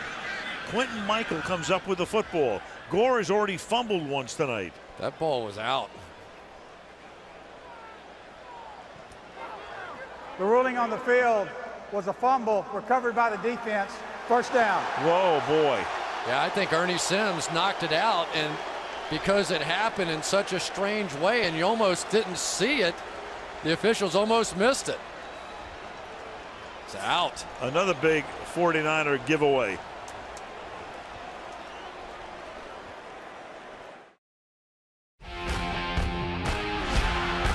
Well, this is just Kevin Cobb. He's no Mike Vick, but he does have the ability to get out and around. This is Sunday night. And now we'll see Cobb again after the 49ers convert a very big 3rd down play. on a pass to Vernon Davis, and then a couple of plays later, that scores 4th fumble of the year and 2nd tonight. And the pass underneath McCoy. Chris, one of these things that you hear and you go, that's impossible. The last time the 49ers converted on a 3rd and 21 or more on a pass play, 1997. I thought you were going to say against us in the Super Bowl. It seems that way. They converted everything in that game. But that's Steve Young 13 years ago. But that went to waste after the turnover, 2nd down and 4. And this is McCoy, and a big run is saved right there by Manny Lawson, knocking him down just after the line of scrimmage. That's a good save that time by Manny Lawson. That thing looked like it was going out the back door again. I think that's Manny right on the end line of scrimmage. And he's going to peel back, and this thing really looked like it opened up. There was nobody back there. Maybe a touchdown saving tackle. Manny Lawson's had a nice game out here. 9.5 left in the quarter, 3rd and 2. Crowd imploring its defense to make a big stop here. But they won't. He goes over the middle and making the catch, and that'll be a 1st down. He gets the ball to Chad Hall, just elevated off the practice squad, went to the Air Force Academy, was fixing F-16s not long ago. Yeah, he just fixed that 3rd down right there. And for Kevin Kolb, he was going to go to his Air Force guy all the way. I saw Chad Hall on the field before the game, and you could tell he was jacked up, finally getting a chance because of the injury to Riley Cooper, and that's a big conversion right there. Just 5'8", 187 is Hall. Big 3rd down play. And now this is Mike Bell over right guard. About 3. I'll tell you, I wouldn't be surprised if the Eagles start thinking about running some bootlegs. That's 2 times now. The backside outside linebacker, that time Travis LeBoy came down and made the hit. So if you've got a bootleg call, it might be coming here soon because of the way those outside linebackers are crashing. And from Colgate, Greg Minuski right there, the defensive coordinator. McCoy comes back in on 2nd and 7. Here is LaShawn. And he's very close to a 1st down. It'll be about a yard shy. Got him behind the center, McGlynn. And it's going to set up a 3rd down and 1. Well, Mike McGlynn is not who they had in mind. They were hoping for Jamal Jackson to play center, but he got the job done here against Brea Franklin on the inside. You just take that nose tackle wherever he wants to go and let a young star like LaShawn McCoy make that cut. 3rd and 1. They come up with a wildcat right now. And that's Eldra Buckley who takes the snap and saves the snap, and that play doesn't work. That's a big break for the 49ers, who try to extract the football, but the official is right there to say no. So they try to trick them. They run a wildcat play with Eldra Buckley, a 2nd year back from Tennessee Chattanooga, and it doesn't work. Well, we praise Mike McGlynn, and that time we've got to tell the truth. That was a terrible snap. Came out sideways, and Buckley did all he could just to save it. So any sort of fake to Deshaun Jackson, or maybe he was supposed to hand it to him, who knows? All that was gone after the snap. Well, at least the Eagles will line up to go for it. Let's see if they do or not. 4th down and 1 from the 30-yard line. And going back is Cobb, and he throws, and that pass is juggled and not caught. It looked like Selleck was going to come down with it the 2nd time, but he can't. All he can do is hold his head. And the 49ers get it back on downs. Big stop. 6:43 left in the 3rd. A 7-point game with the Eagles on top.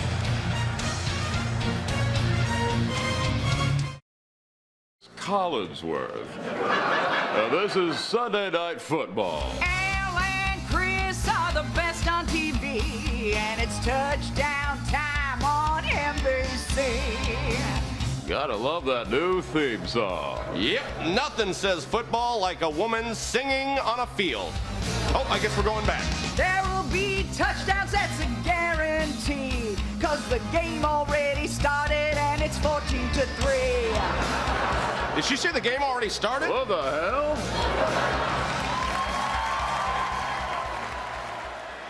And that was last night on Saturday Night Live when we were sawing logs. I don't know why Bill Hader made me sound like that. First and 10. Smith throws, and that's dropped. So there's any truth to the internet report that you've already filed suit? That was Believe me, I've had a lot worse than that. It was funny. That's a funny bit. Jane Lynch from Glee playing the role of Faith Hill. Jason Sudeikis is me. He took it easy on you, though. Yeah, you know, I've been around a long time, right? You know, since also sent him a check last week. I'm the punchline forever and a day around here. Yeah, well, you know, they've got the whole twang going and the whole thing, right? And well, yeah, I guess they do. Meanwhile, I'm walking around thinking of that song the way she's singing in my head all day long. 2nd down and 10 at the 30-yard line. And again, right through the middle. And Gore next to nothing. Trent Cole is back in the game, and he was in on that play right there. Yeah, they really caught him with a late move. They took the entire defensive line and slid them to the left, and I think it just caught the 49ers offensive line, young offensive line, a little off guard. Watch them all just jump, and then the handoff goes right up there, and they've got a defender for every blocker and left nobody on Stuart Bradley. 3rd and 8. Now they split Gore wide left. 4 receivers to the left, 1 to the right. Stepping up, and Smith can't get out of the grasp of Darryl Tapp. Saw an opening, tried to get to the first down marker and can't. In comes the punting group. But again, Al, when you end up in those 3rd down and 8s and 9s, now they take defensive ends and move them to defensive tackles. There aren't many defensive tackles that would have made that play. Slower guys, but when you're in those long yardage situations, you get better athletes on the field to rush the passer. Andy Lee now. Jackson is back. Have another run back opportunity from the 15, trying to get around the corner, and he can. And that is great coverage right there. The 49ers with Anthony Dixon saving what might have been a big run back. Behold, San Francisco. And back we come to Candlestick Park, southeastern corner of this fabulous city at the 16-yard line. The drive begins here with Sean McCoy. Andy Reid, been with the Eagles since '99 and finally had to part ways with McNabb. But we talked about the inflappability of Andy, and you know, it's over and over and over. Every year the Eagles have been competitive outside of a couple, knows how to remake the team. This is a team that doesn't have anybody left from the '04 Super Bowl team apart from special teams guys, and yet they really don't you know, just have a rebuilding year. They retool and they rebuild on the fly, and that means that the team is still competitive as he's doing it.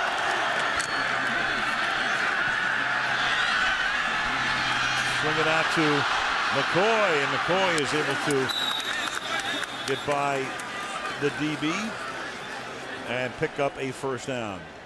And Andy, you know, look, at a certain point, it's time. Sheldon Brown, the defensive back, Chris Gokong, the linebacker, Darren Howard, the defensive lineman, Jeremiah Trotter had been let go years ago and then brought back. And of course, McNabb and Westbrook will headline that list. But you got to do it from time to time. It's time to remake. It's time to do it on the fly, and the Eagles have been very good at that. Well, he didn't want to go back to his job as a limo driver. No, he didn't. As McCoy gets taken down. We were talking to Andy yesterday. Graduated from BYU, went to work at San Francisco State as an assistant coach. Wasn't making anything. So to make ends meet, he got a job as a limo driver with a friend. He said, "Did you ever drive anybody famous?" He said, "Rock Hudson." Yeah. I said, "Who else?" Lonnie Anderson. Yep. He also told us a couple of other stories about his days in San Francisco, but those will have to wait for Andy's book. 2nd down and 10. He was a baseball umpire as well for a local league. And look out as Cobb is going to get sacked from behind. Travis LeBoy around the edge. And the 6th-year man from Hawaii, the much traveled one, comes around and gets the big sack. Well, Andy Reid says it's not all King Dunlap's fault, but this is 3 different guys now that have sacks and basically the same move. King Dunlap, a very high-waisted guy, as they say, is having trouble bending his knees. Guys are going low and wearing out the quarterback. At some point, you have to start helping him over there because he can't get it done. 3rd and 18. Deshaun Jackson has been on the sideline for this series. They're working on him. And now Cobb will take off. And Cobb is going to get the first down up to the 47-yard line. And if ever Cobb could do a Michael Vick imitation, that's it. Yeah, and he got some help from his back that time. King Dunlap on the outside, but watch these moves by Kevin Cobb. He's been doing this all night, you know, and there's the one thing you noticed watching the tape was that, okay, nobody's Mike Vick, and he certainly is not either, but he's a decent athlete. He can get out and make people miss, and there it is. Navarro Bowman was just left shuffling. And there's an injury timeout here after a big 18-yard gain, and there's Jackson on the bench. First down. LaSalle High School once had a 151-game winning streak. Their action on Friday night. Now as we come back here, it's LaShawn McCoy after Brent Selleck took a shot on the last play, and that was the reason for the injury timeout, and he's back on the bench. Yeah, friendly fire got him here. Watch Winston Justice, number 74, going to come back, miss the guy, and rock Selleck. It took Selleck a minute to figure out where that came from. So they check with him. Meanwhile, Garrett Mills is the backup tight end. He lines up on the right side of the line on 2nd down and 5 from the 47-yard line. And skating his way is LaShawn McCoy. Selleck's getting concussion tests on the sideline. Running up and down the sidelines, and they're saying, there you go, back and forth. Looks a lot like another kind of test, doesn't it? Well, everybody's very sensitive to making sure that the test is done properly these days. Selleck's going to come back into the game, and the chain gang is going to come in to see. Meanwhile, that's Jackson. No word from the Eagles yet as to what caused this. And we saw him run on the play that he left the game on and really couldn't pick up anything that looked like an injury. I'll let you judge for yourself. Right there. Just runs a little out route. I thought maybe he was upset he didn't get the ball. Hops a little. And that was his last play, and there he is still on the Philadelphia bench as the Eagles have picked up a first down. Macklin and Avant are the 2 wideouts in this set.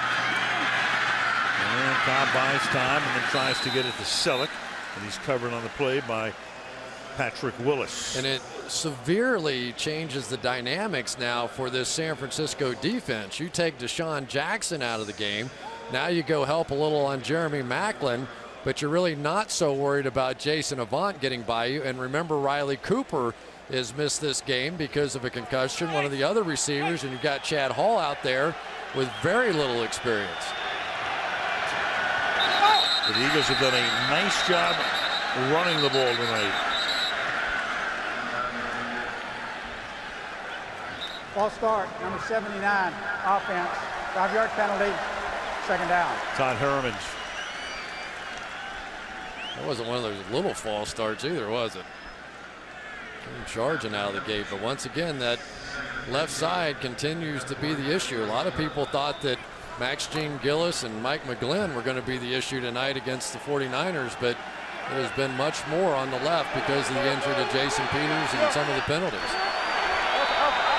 2nd and 15.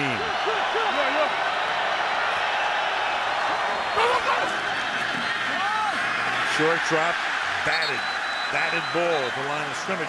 That's Willis.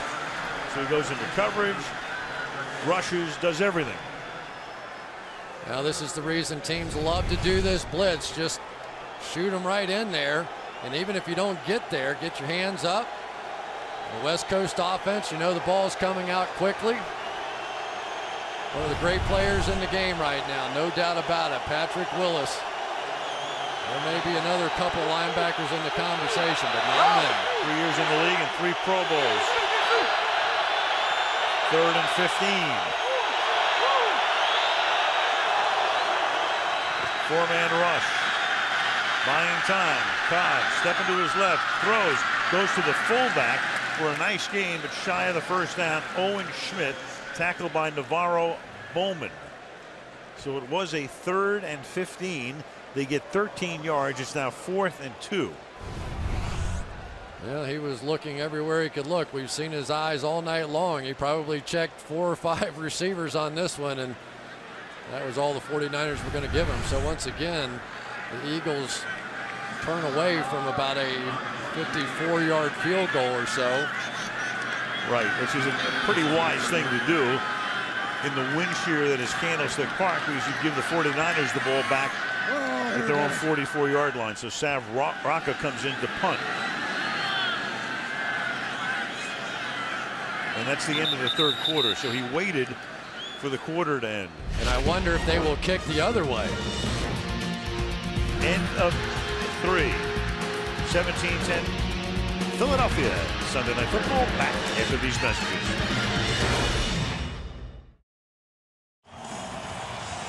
Now that the teams have changed sides, Philadelphia is going to send Akers in to attempt a 53 or 54-yard field goal. Now, if the wind goes one way or another, it goes more right to left than left to right. But this place is wind shear and has been for years. Baseball, football, you name it. So it's dicey. We'll see if he can pull it off. Otherwise, the 49ers are going to get the ball near midfield. A 53-yard attempt as Rocca puts it down, and that kick is no good. So they were going to punt, or at least we're going to line up the punt going the other way. They let the clock run down.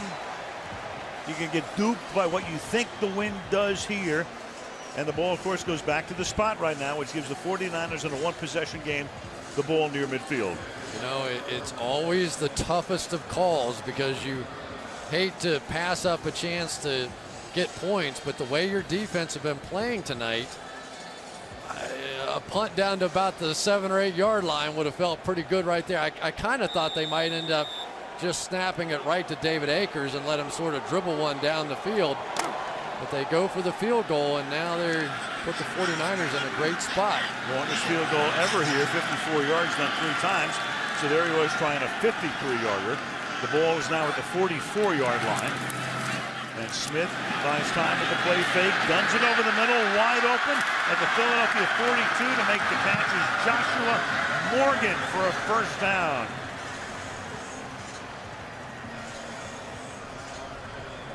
Third-year man out of Virginia Tech, Morgan, 6th round pick in 08. Good choice. I can't argue with this, but he did have, I think it was Ted Ginn going down the field behind everybody. Maybe they come back again to that one. Instead, they go to the workhorse Gore, and he plugs forward for 5 yards to the 35-yard line. There's a saying when you play wide receiver, if I'm even, I'm leaving. And that really holds true for Ted Ginn, who's one of the fastest guys in the league. You saw the safety bite up. And that's, if you're Ted Ginn, you don't jump up and down and complain or do anything. You just go back and you go, hey man, next one, throw it right over the top. 2nd down and 5.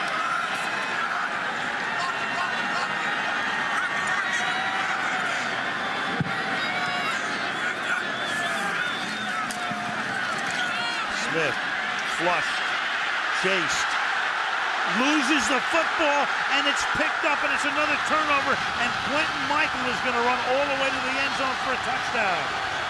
The rookie Brandon Graham flushed him, got him to lose the football, and the Eagles with a gigantic play. Oh, and that's a terrible play by Alex Smith. He had Vernon Davis on the blitz read. All you got to do is take it. He saw it. He took the ball back to make the throw, and he just didn't take it. Blitz coming off the right side. There it is. Vernon Davis, take it right there. You just throw it to his outside shoulder, no problem. Instead, you let the blitz get you, and the game is completely turned. Oh boy, the play, he has tried so hard to avoid those kinds of mistakes, and he can't stay away from them. David Akers to the point after. So the Niners get a big break after the missed Akers field goal and then turn it right back, cough it up, and put Philadelphia on top 24-10.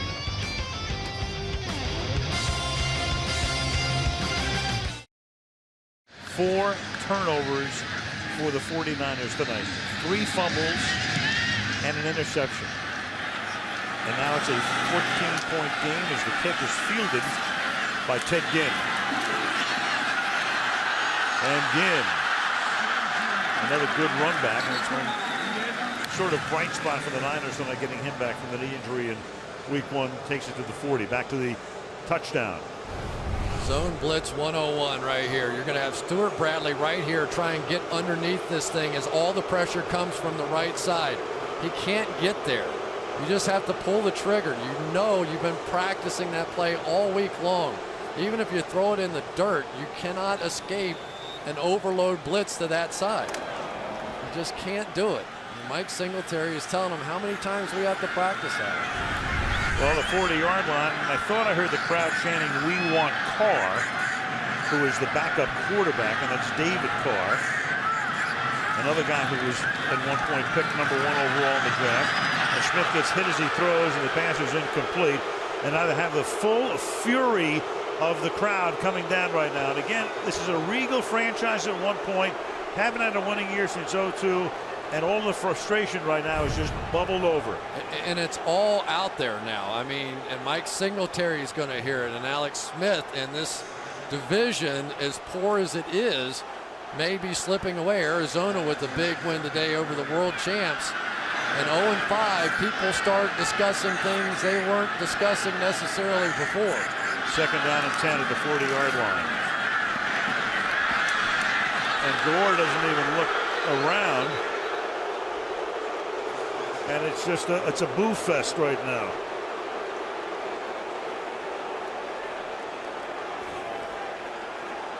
We've seen it before. Young quarterbacks, and they reach a breaking point, and so often there's David Carr, the backup, of course, also a former #1 overall pick. Hasn't worked out so well for him either. And Alex Smith, you just wonder how much longer they're going to allow him to go.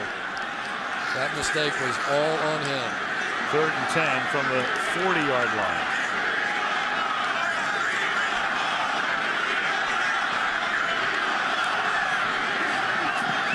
And he fires this one incomplete.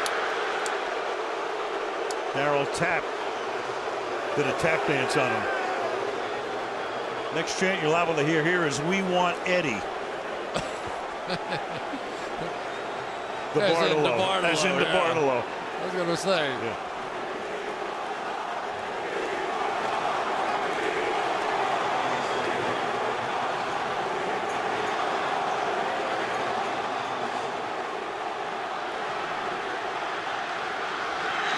Carr's warming up. They're going to get Carr. Here's Andy Lee's kick, which is a beauty, but it's too good actually. It bounces into the end zone, and Philly gets into the 20 with 12:53 left before very restless natives. 24-10.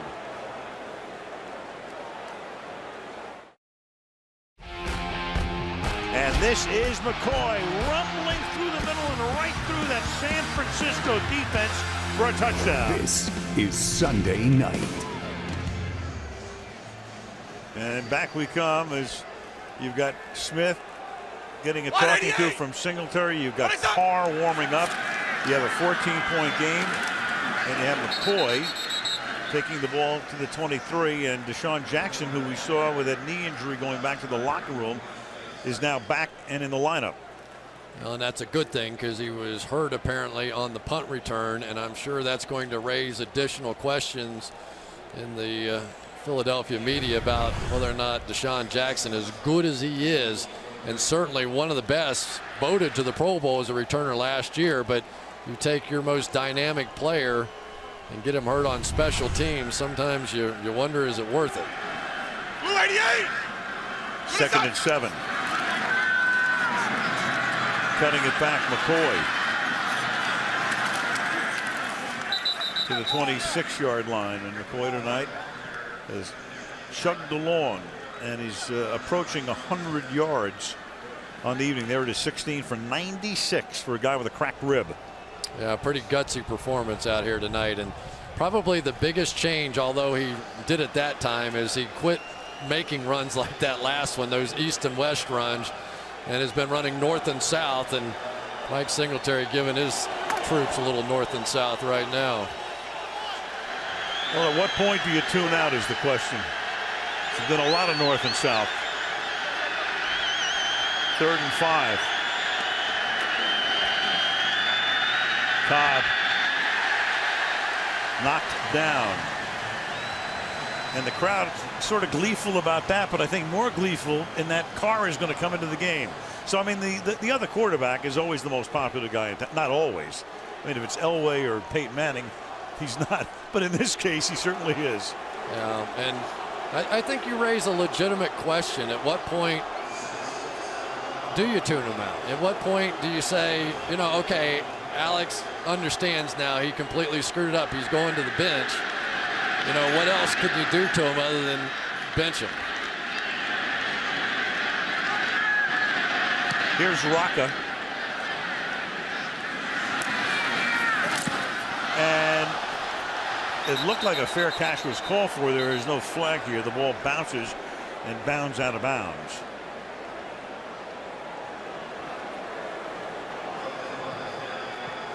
And the 49ers will come up with the football, I believe, at the 31-yard line, and the crowd will get you got to let him have right a chance to.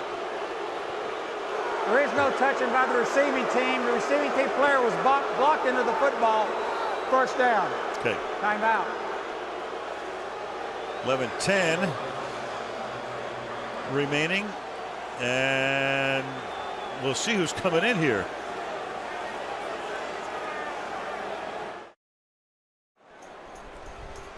It looked for all the world like you were going to see David Carr. Then as we went to commercial, you saw that shot of Smith coming back out.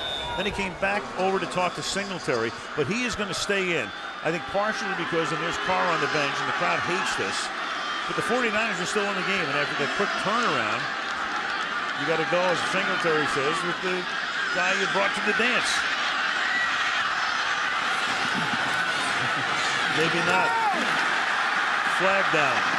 After the catch was made, it was Gore, so Smith bought time, completes the pass, and a marker gets thrown at about the 45-yard line. Yeah, you see no hat. Yep. On the head, and so we know what this is. Out of bounds. Frank Gore went out of bounds. Right.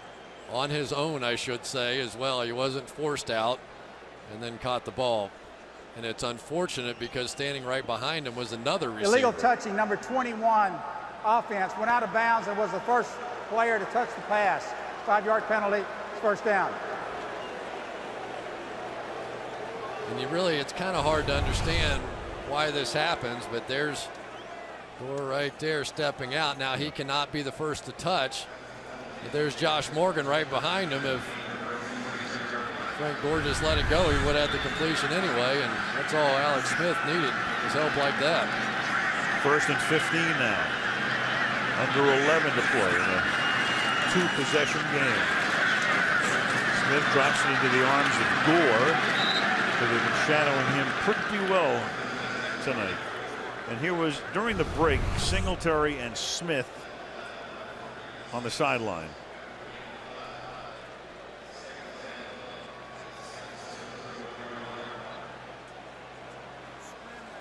Basically, it's 20-14. You're the quarterback, and I tell you what I would do if I were the quarterback.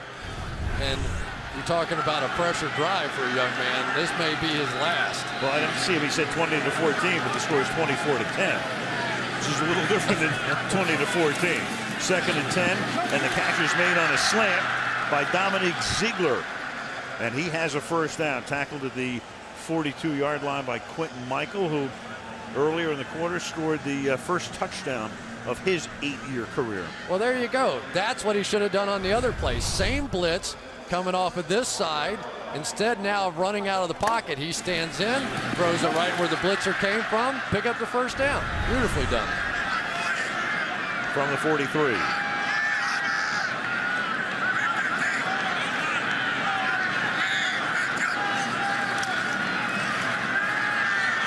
Deep. Caught. Davis. Great catch. Great throw. To the 15-yard line. Well, there it is. Finally happened. They have been trying so hard to get the ball to Vernon Davis. It's a mismatch against Stuart Bradley. Bradley can't run with this guy. There's no way. And that has been the play that Vernon Davis has not been making this season that he made all of last year when he caught 13 touchdown passes. Teams have taken that throw away, but the Eagles have not. Rule him down to the 21-yard line. Gain of 36 and a first down. Blitz. Pressure comes. Gets the pass away for a 9-yard gain, caught by Ginn at the 12-yard line. Tackled there by Dimitri Patterson.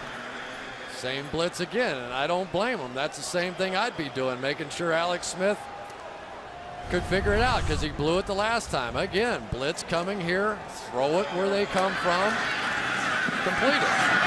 Perfect.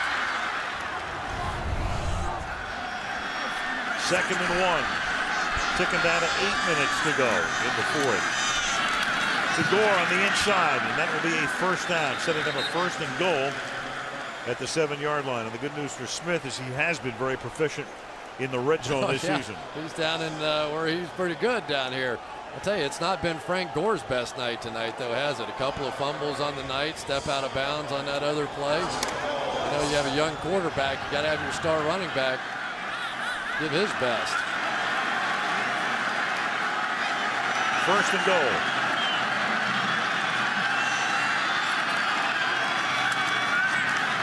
Over the middle. Davis. Touchdown. Beautiful. Well, you got to hand it to Alex Smith. I mean, they are just killing him. Killing him. He looks like he's going to come out of the game. He gets back into the game, and that's why they drafted him number 1. For moments like that, there just haven't been enough of them. Guts of a sailor right here. Watch this throw. In the double coverage. Does have his back turned to him, Ernie Sims does, and he threw it right by his ear hole. Exactly as you would want to have done. That is a perfectly thrown ball and a confident throw, not one for a guy about to get benched. Deadly for the point after. Flag down. Boy, I've seen some thick-skinned stuff in sports, and you have too, Chris, through the years. That was pretty good right there. Well, you know, if you play for Mike Singletary, you get used to it. Illegal formation, number 58 of defense, lined up over the center. That 5-yard penalty will be assessed on the kickoff. The try is good. Timeout. That was not just Mike Singletary. That was 58,000 people screaming at you like Mike Singletary. He goes back into the game and gets them back into the game. 24-17.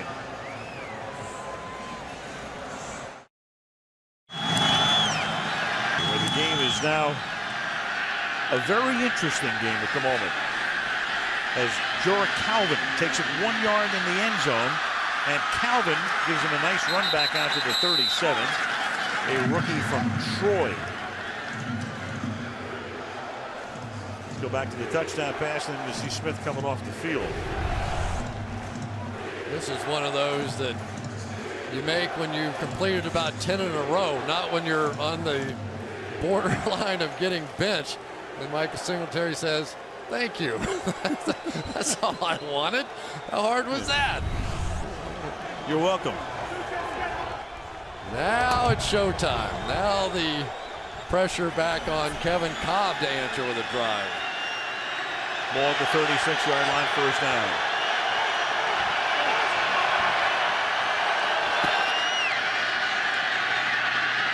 Cobb flings it over the middle and right between the hash marks to Macklin. And he's been very proficient going right over the middle tonight. 22 yards. Yeah, that was a nice catch there by Macklin. Got his hands underneath that one. Right there's Jeremy Maclin right in the middle of this thing. And they motioned to an empty backfield. They took LaShawn McCoy and flanked him out and really spread the defense on that one as they were in base personnel and sort of opened up that middle. I was kind of wondering when they might start picking on Taylor Mays. Taylor Mays, a very good player, but just in his second start with the 49ers, I think I might look that way a little more. From the 42, after the pump fake, here's McCoy, and Willis will wrap him up from behind, and the ball is on the ground, and very alertly coming in to cover it up is the guard Harrimans. Boy, Todd Harriman has had a couple of rough moments, but here he was on the screen, and believe me, that was a pure hustle play because Harriman was late coming out of there. He really did not have a screen assignment on there, and you could see the ball out, no question about it. Clearly a fumble. And you'll see Harriman, though, come all the way across. I mean, this was just purely a hustle. He wasn't out on the screen, but as the play went that way, he decided he was going to take a few steps that way, just pure reaction, and it saved the day. Saved the day, might have gotten him a first down, though it appeared to be a little bit short here, and that's going to set up a 3rd down and inches. Maybe not short. Andy going first down. Well, he used to be an umpire. You know, he knows how to make Yes, those calls. Watch Harriman right here. He's just got a blocking assignment on this one. Got Abreu Franklin. Look, he's very late getting over there. A lot of guys wouldn't even have hustled that far over. And because he did, he was able to save it. 4 red shirts and 1 white shirt in the area. And he keeps the ball on a big play at the 32-yard line. Chew up some clock now as well. But looking ahead, each team has all of its timeouts. 1st and 10 under 6 minutes. And McCoy will get taken down in the backfield. Justin Smith, Isaac Sopoaga. We saw Sopoaga in the open introducing himself, and we never got a chance to get to it in that war paint. Yeah.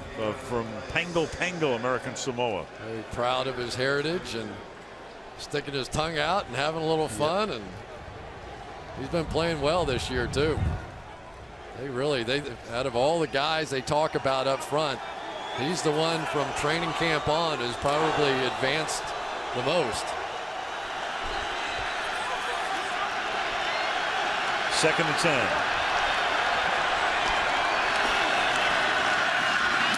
Flip to the outside. Clements will try to stop Maclin in his tracks, and he's able to knock him down at about the 27-yard line. But the Philadelphia Eagles right now in field goal range for David Akers. Yeah, and here comes an interesting call. I think the 49ers may well have to blitz here. You know, a field goal puts you in a tough spot. If you could get a sack, if you could get some pressure and force them back, it would help. But remember, the Eagles probably screen more than any team in the National Football League. That would be my first thought.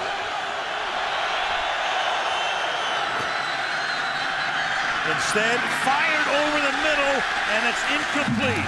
Trying to get it one more time into Brent Selleck. Takeo Spikes back there with the coverage to bust it up, and it's 4th down.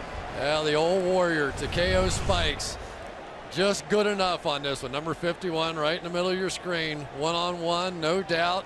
Got his head around just in the nick of time and made a huge play. And we have a huge field goal right now, and the wind that you were talking about before is kicking right now. 46-yard field goal attempt for David Akers, and this one is hooking but stays good just inside the right upright. A little bit of a draw, and it's officially a 45-yard field goal for Akers to make it a 2-possession game at 27-17. Well, the wind, you could see the flags on top of the goalpost. It was whipping just before that kick. And that thing, it's a good thing it wasn't a whole lot farther than that, but David Akers, he has seen it all before, and for Kevin Kolb, he knows how big that kick was. You know, it's interesting with Kevin Kolb. Here's a guy that really is competing with Mike Vick. He's trying to win his job back. Well, not that that'll be written about at all, right? I mean, it's yeah. The thing about Vick too, just to update, Andy Reid was telling us yesterday, if he makes as much progress next week as he did in the last 2 days before they left to come here on Friday, he felt he was moving along well enough to be ready possibly to play against Atlanta next week. And that's a game that Vick would love to play against his old team in Philadelphia, but that remains to be seen. And Mike Vick is going to be the quarterback, no doubt about it. But Kevin Kolb, remember, was Andy Reid's choice. You know, when the competition was all said and done, it was Kevin Kolb's job, and Mike Vick in a couple of games won it back. So it'll be an interesting conversation. No question, there's no controversy at this point, but I think this battle is yet to be completely won. Akers boot, 2-yard line. Ginn. Ted Ginn's been running back, picks very well tonight, and another one right here. And Ginn trying to pick up some blocking.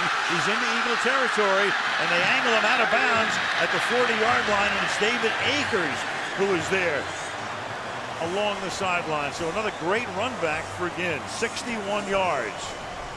There's just no way to practice against this kind of speed.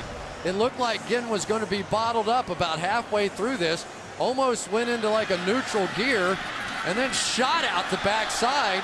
And as a defense, you're used to playing against guys of a normal speed, but when Ted Ginn hits those jets, he's had a big impact tonight with those returns. No question, 49ers had the worst starting field position in the league coming into the game, and part of that reason was that Ginn was on the shelf for 3 games. And now, this is the first charge timeout. Philadelphia, 32nd timeout.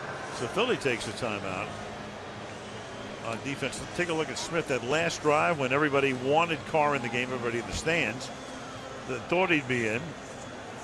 And Alex shakes it off. The booing was intense when he came back into the game, and all he was on that drive was a perfect 5 for 5. Yeah, and he did it by reading the defenses. He didn't panic. He had that one moment of panic when he scrambled out and lost the football, but he got refocused. He got back to who he has to be as a quarterback. He is an extremely intelligent young man. He has to play intelligently. And on that one play, he did not. From the 36.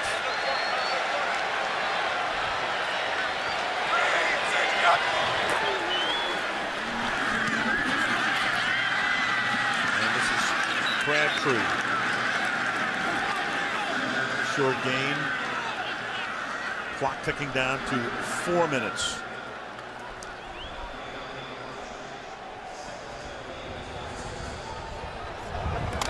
Still plenty of time. And remember, you probably need 2, so even a field goal here is fine. 2nd and 10. I was just thinking, when's the last time you saw Andy calling so much defense? I mean, he had the late great Jim Johnson for years. False start, number 15, offense. 5-yard penalty, still 2nd down. Sean McDermott took over when Jim died. There he is, the very young and very proficient defensive coordinator. But Andy's been demonstrative tonight on the sideline. Yeah, I think reminders for new players that are in the game because of some injuries and various things that have happened to this defense. 2nd and 15.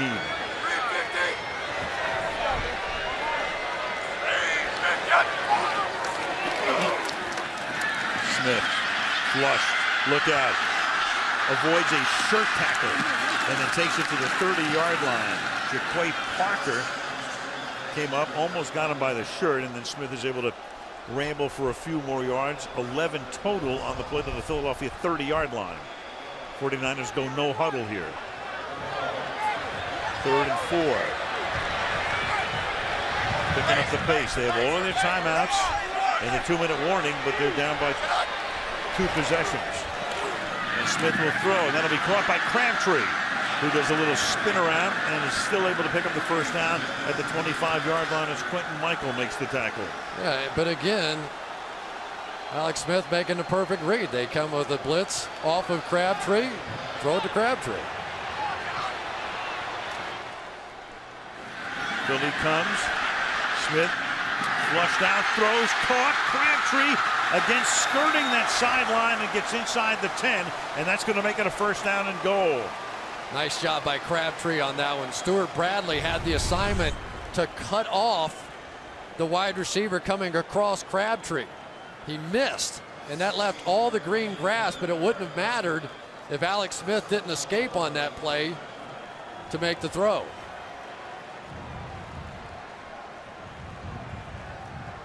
So a first down and goal at the 9-yard line. Smith has now completed 8 straight. 2:46 left in the fourth. Pressure again. Good pass again. And this is Morgan lunging into the end zone. Did he get there? No. They're going to spot it just outside the goal line. Yeah, I think his knee hit down just before he managed to get into the end zone. He sort of, it's a nice play design that time though. Josh Morgan's going to come in short motion and then delay and let all this clear out in front of him, sit there and then just get it to him quickly right there in behind all that action in front of him. And you saw Singletary kind of leaning into his mic and headset, seeing if the guys upstairs thought they should be challenged, and they said no. Second down and goal at the 1-yard line. Smith. And he just throws that one away. So there's one tough yard here. 3rd and goal. Okay, now I've got to wonder about that one. You've got a quarterback who struggled a little bit tonight. You're on the 1-yard line. You have an offensive line made up of nothing but 1st and 2nd round draft picks. You have Frank Gore. I'm going to get in my yard the old-fashioned way, I think. Me too. 2 ways to look at this if they don't make it here. Remember, you need a field goal and a touchdown. Obviously, they want a touchdown here. Make it easier to tie the game if they can wind up with the ball again. But do you go the other way? It's a possibility. Let's see. 3rd down and goal. The ball is at the 1. They swing it out. Gore, touchdown. And it comes with 2:02 remaining. So the 49ers, after the extra point, will get within a field goal. Nice play by Vernon Davis here to understand what had to happen. Gore's just going to split out, and he's going to be wide open. In a minute, I'll show you exactly why. We had an old pro out there in Vernon Davis. We got a nice little pick. Now Nedney for the extra point. 7 plays, 36 yards, set up by that great Ginn run back. And now the 49ers, they have the 2-minute warning and they have all 3 timeouts. So it's not necessarily a situation where you have to onside kick. Do you trust your defense?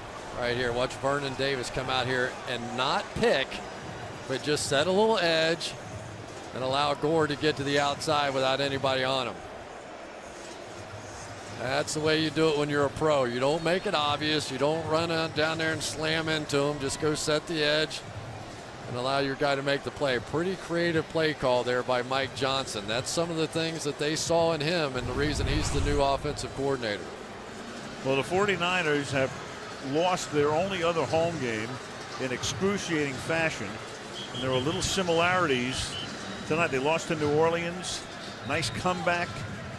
Came up short. Garrett Hartley made the field goal. And there is the new offensive coordinator, former quarterbacks coach. And now the 49ers, the strategy here is going to be interesting. Do you onside kick it, or do you let it go with all of your timeouts? The 2-minute warning is going to come at the end of the run back. But it doesn't help them here because the clock would stop anyway on the change of possession. Right. Exactly. So basically you've wasted the 2-minute warning here. Right, because it will stop with 1-something. You'll still have the 3 timeouts. Philly expects an onside kick. Hey, there's a lot of green grass in behind that front line too. And they'll kick it away and tell their defense, you got to stop them. Ellis Hobbs from the 3-yard line. And Hobbs will get buried by Bowman at the 21. That takes us to the 2-minute warning. Taylor gets shaken up on the play. 1:56 remaining. All of the timeouts left in San Francisco's bank in a 3-point game.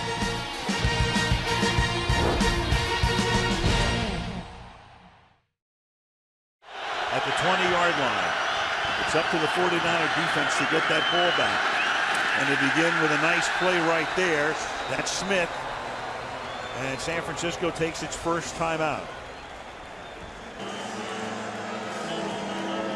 I tell you, this time the 49ers brought everybody. Safeties, linebackers, everybody. They're selling out to play the run. They're going to put the ball in Kevin Cobb's hand and say, if you don't want us to get the ball back, Kevin Cobb is going to have to be the one to beat us. It'll be man coverage, probably no safety help on this one.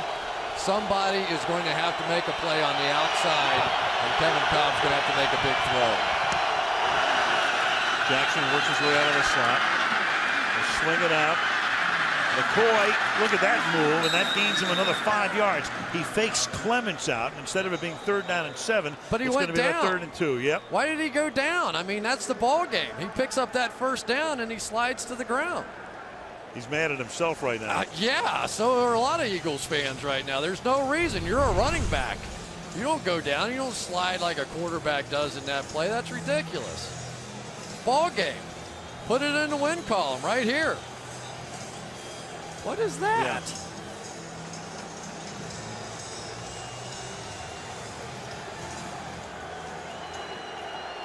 You see the first down line come in. I don't know. Maybe is it the rib? Who knows? You know. It doesn't matter. Yeah. It doesn't matter. You never do that in that situation. Even if you're a quarterback, you don't do that in that situation. And the 49ers are compelled to use their timeout. Number 2, 3rd and 2. And Cobb will throw, and that will be batted in the air and incomplete. Unbelievable. And that's the perfect play for the San Francisco defense, because not only do they stop them, they don't have to use their last timeout. Unbelievable. Come with a big sellout blitz. You got your safety on the outside and one-on-one coverage against Selleck. Perfectly done. And right now, LeSean McCoy may well have made one of the biggest mistakes I've seen this season. Unbelievable.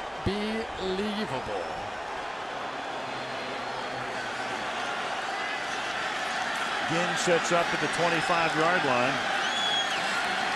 He's been a big guy tonight. Here's Rocca's kick. And it's a beauty. Ginn at the 21-yard line, gets by the first man, and then steps out of bounds at the 32-yard line. So the Niners are down by a field goal and have one timeout left. And here's the storyline. Alex Smith scrambling to avoid the blitz. One of the worst plays he could have made. Had a chance to throw the hot read and missed it. Singletary chews him out. He comes back with a beautiful drive the other way and then answers with yet another. He has been perfect since Singletary almost took him out of the game. But Singletary, for once, not a knee-jerk reaction. He did the right thing. This is the guy that's practiced all week, and now he has a chance to win the game. And the 49ers put Brian Westbrook in the game, wide left. Well, that would be over the moon if he's the hero. From the 32-yard line. They go 4-by-1. 4 receivers on the left side, and then you've got the pass caught by Morgan. And that's going to wind up as a loss and wasted several seconds. They thought they were going to blitz on that play, and I think that Alex Smith got up there and started doing all this audibling, and then they back out, and he had the wrong play he checked to. Checking down to a minute. 2nd and 14. Fired over the middle. Caught by Davis to the 45-yard line. And Smith says, let's get up here. I got to spike the ball. Come on, save the timeout. Get up here. Stuart Bradley cannot cover that. Don't be afraid to come back to it again. Stuart Bradley is not a turn and run middle linebacker. He's running with his back to one of the great players in the game, and Vernon Davis. Take advantage of it. And Quentin Michael is hurt, and that's going to stop the clock for an injury timeout. Vernon Davis right down the middle. You see Stuart Bradley doing the best that he can, but that is not what he does. He is a come forward kind of a linebacker, not a run and chase guy. might have to change coverages, because if they stay in that, that's the ball I would keep throwing all day.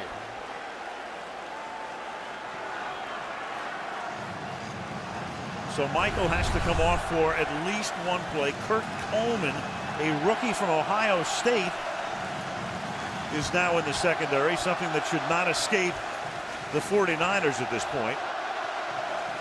And after the injury timeout, the ball is at the 44-yard line. And a break there for the 49ers. They saved a down because of the Quinton Michael injury. Instead of having to spike the ball, it's 1st and 10. Different coverage this time too, Al.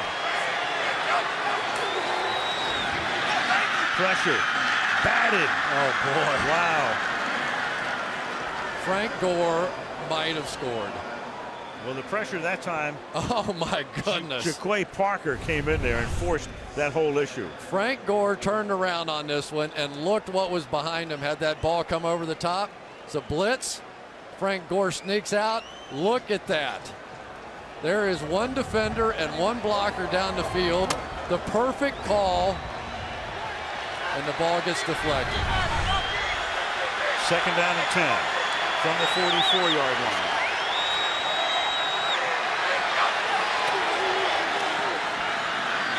Smith throwing down the sideline and too high for Gore. Nate Allen covering on the play. It'll be 3rd down and 10. 36 seconds and 1 timeout left. Oh boy, Alex Smith, Mike Singletary. It is on the line here. You know, Al, this is one of those moments, and you know it. You're 0-4, and you've got to win a game. And Alex Smith, you've got to prove that you can Joe Montana, Steve Young-like win in these situations. And here it is. Nedney warming up on the sideline. His longest ever in this stadium, 53. On 3rd and 10. They pick up the rush. It's a wobbly pass and it's intercepted at the 25-yard line, but there's a penalty marker at the Philadelphia 47-yard line. And this might be a hold on Trevard Lindley.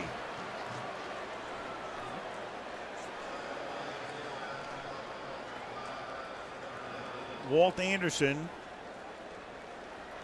huddling with just about everybody on the crew right now. Yeah, Joe Staley, if I'm not mistaken, got beat on an inside move, grabbed his man. I think that's going to be the call. I'm just not sure. Well, the Eagles are exultant right now, so the call, as they understand it, and there are 2 flags actually. There's one at the 50-yard line, and now there's one at the 47-yard line. There are 2 fouls. Holding number 74 of the offense. That penalty is declined.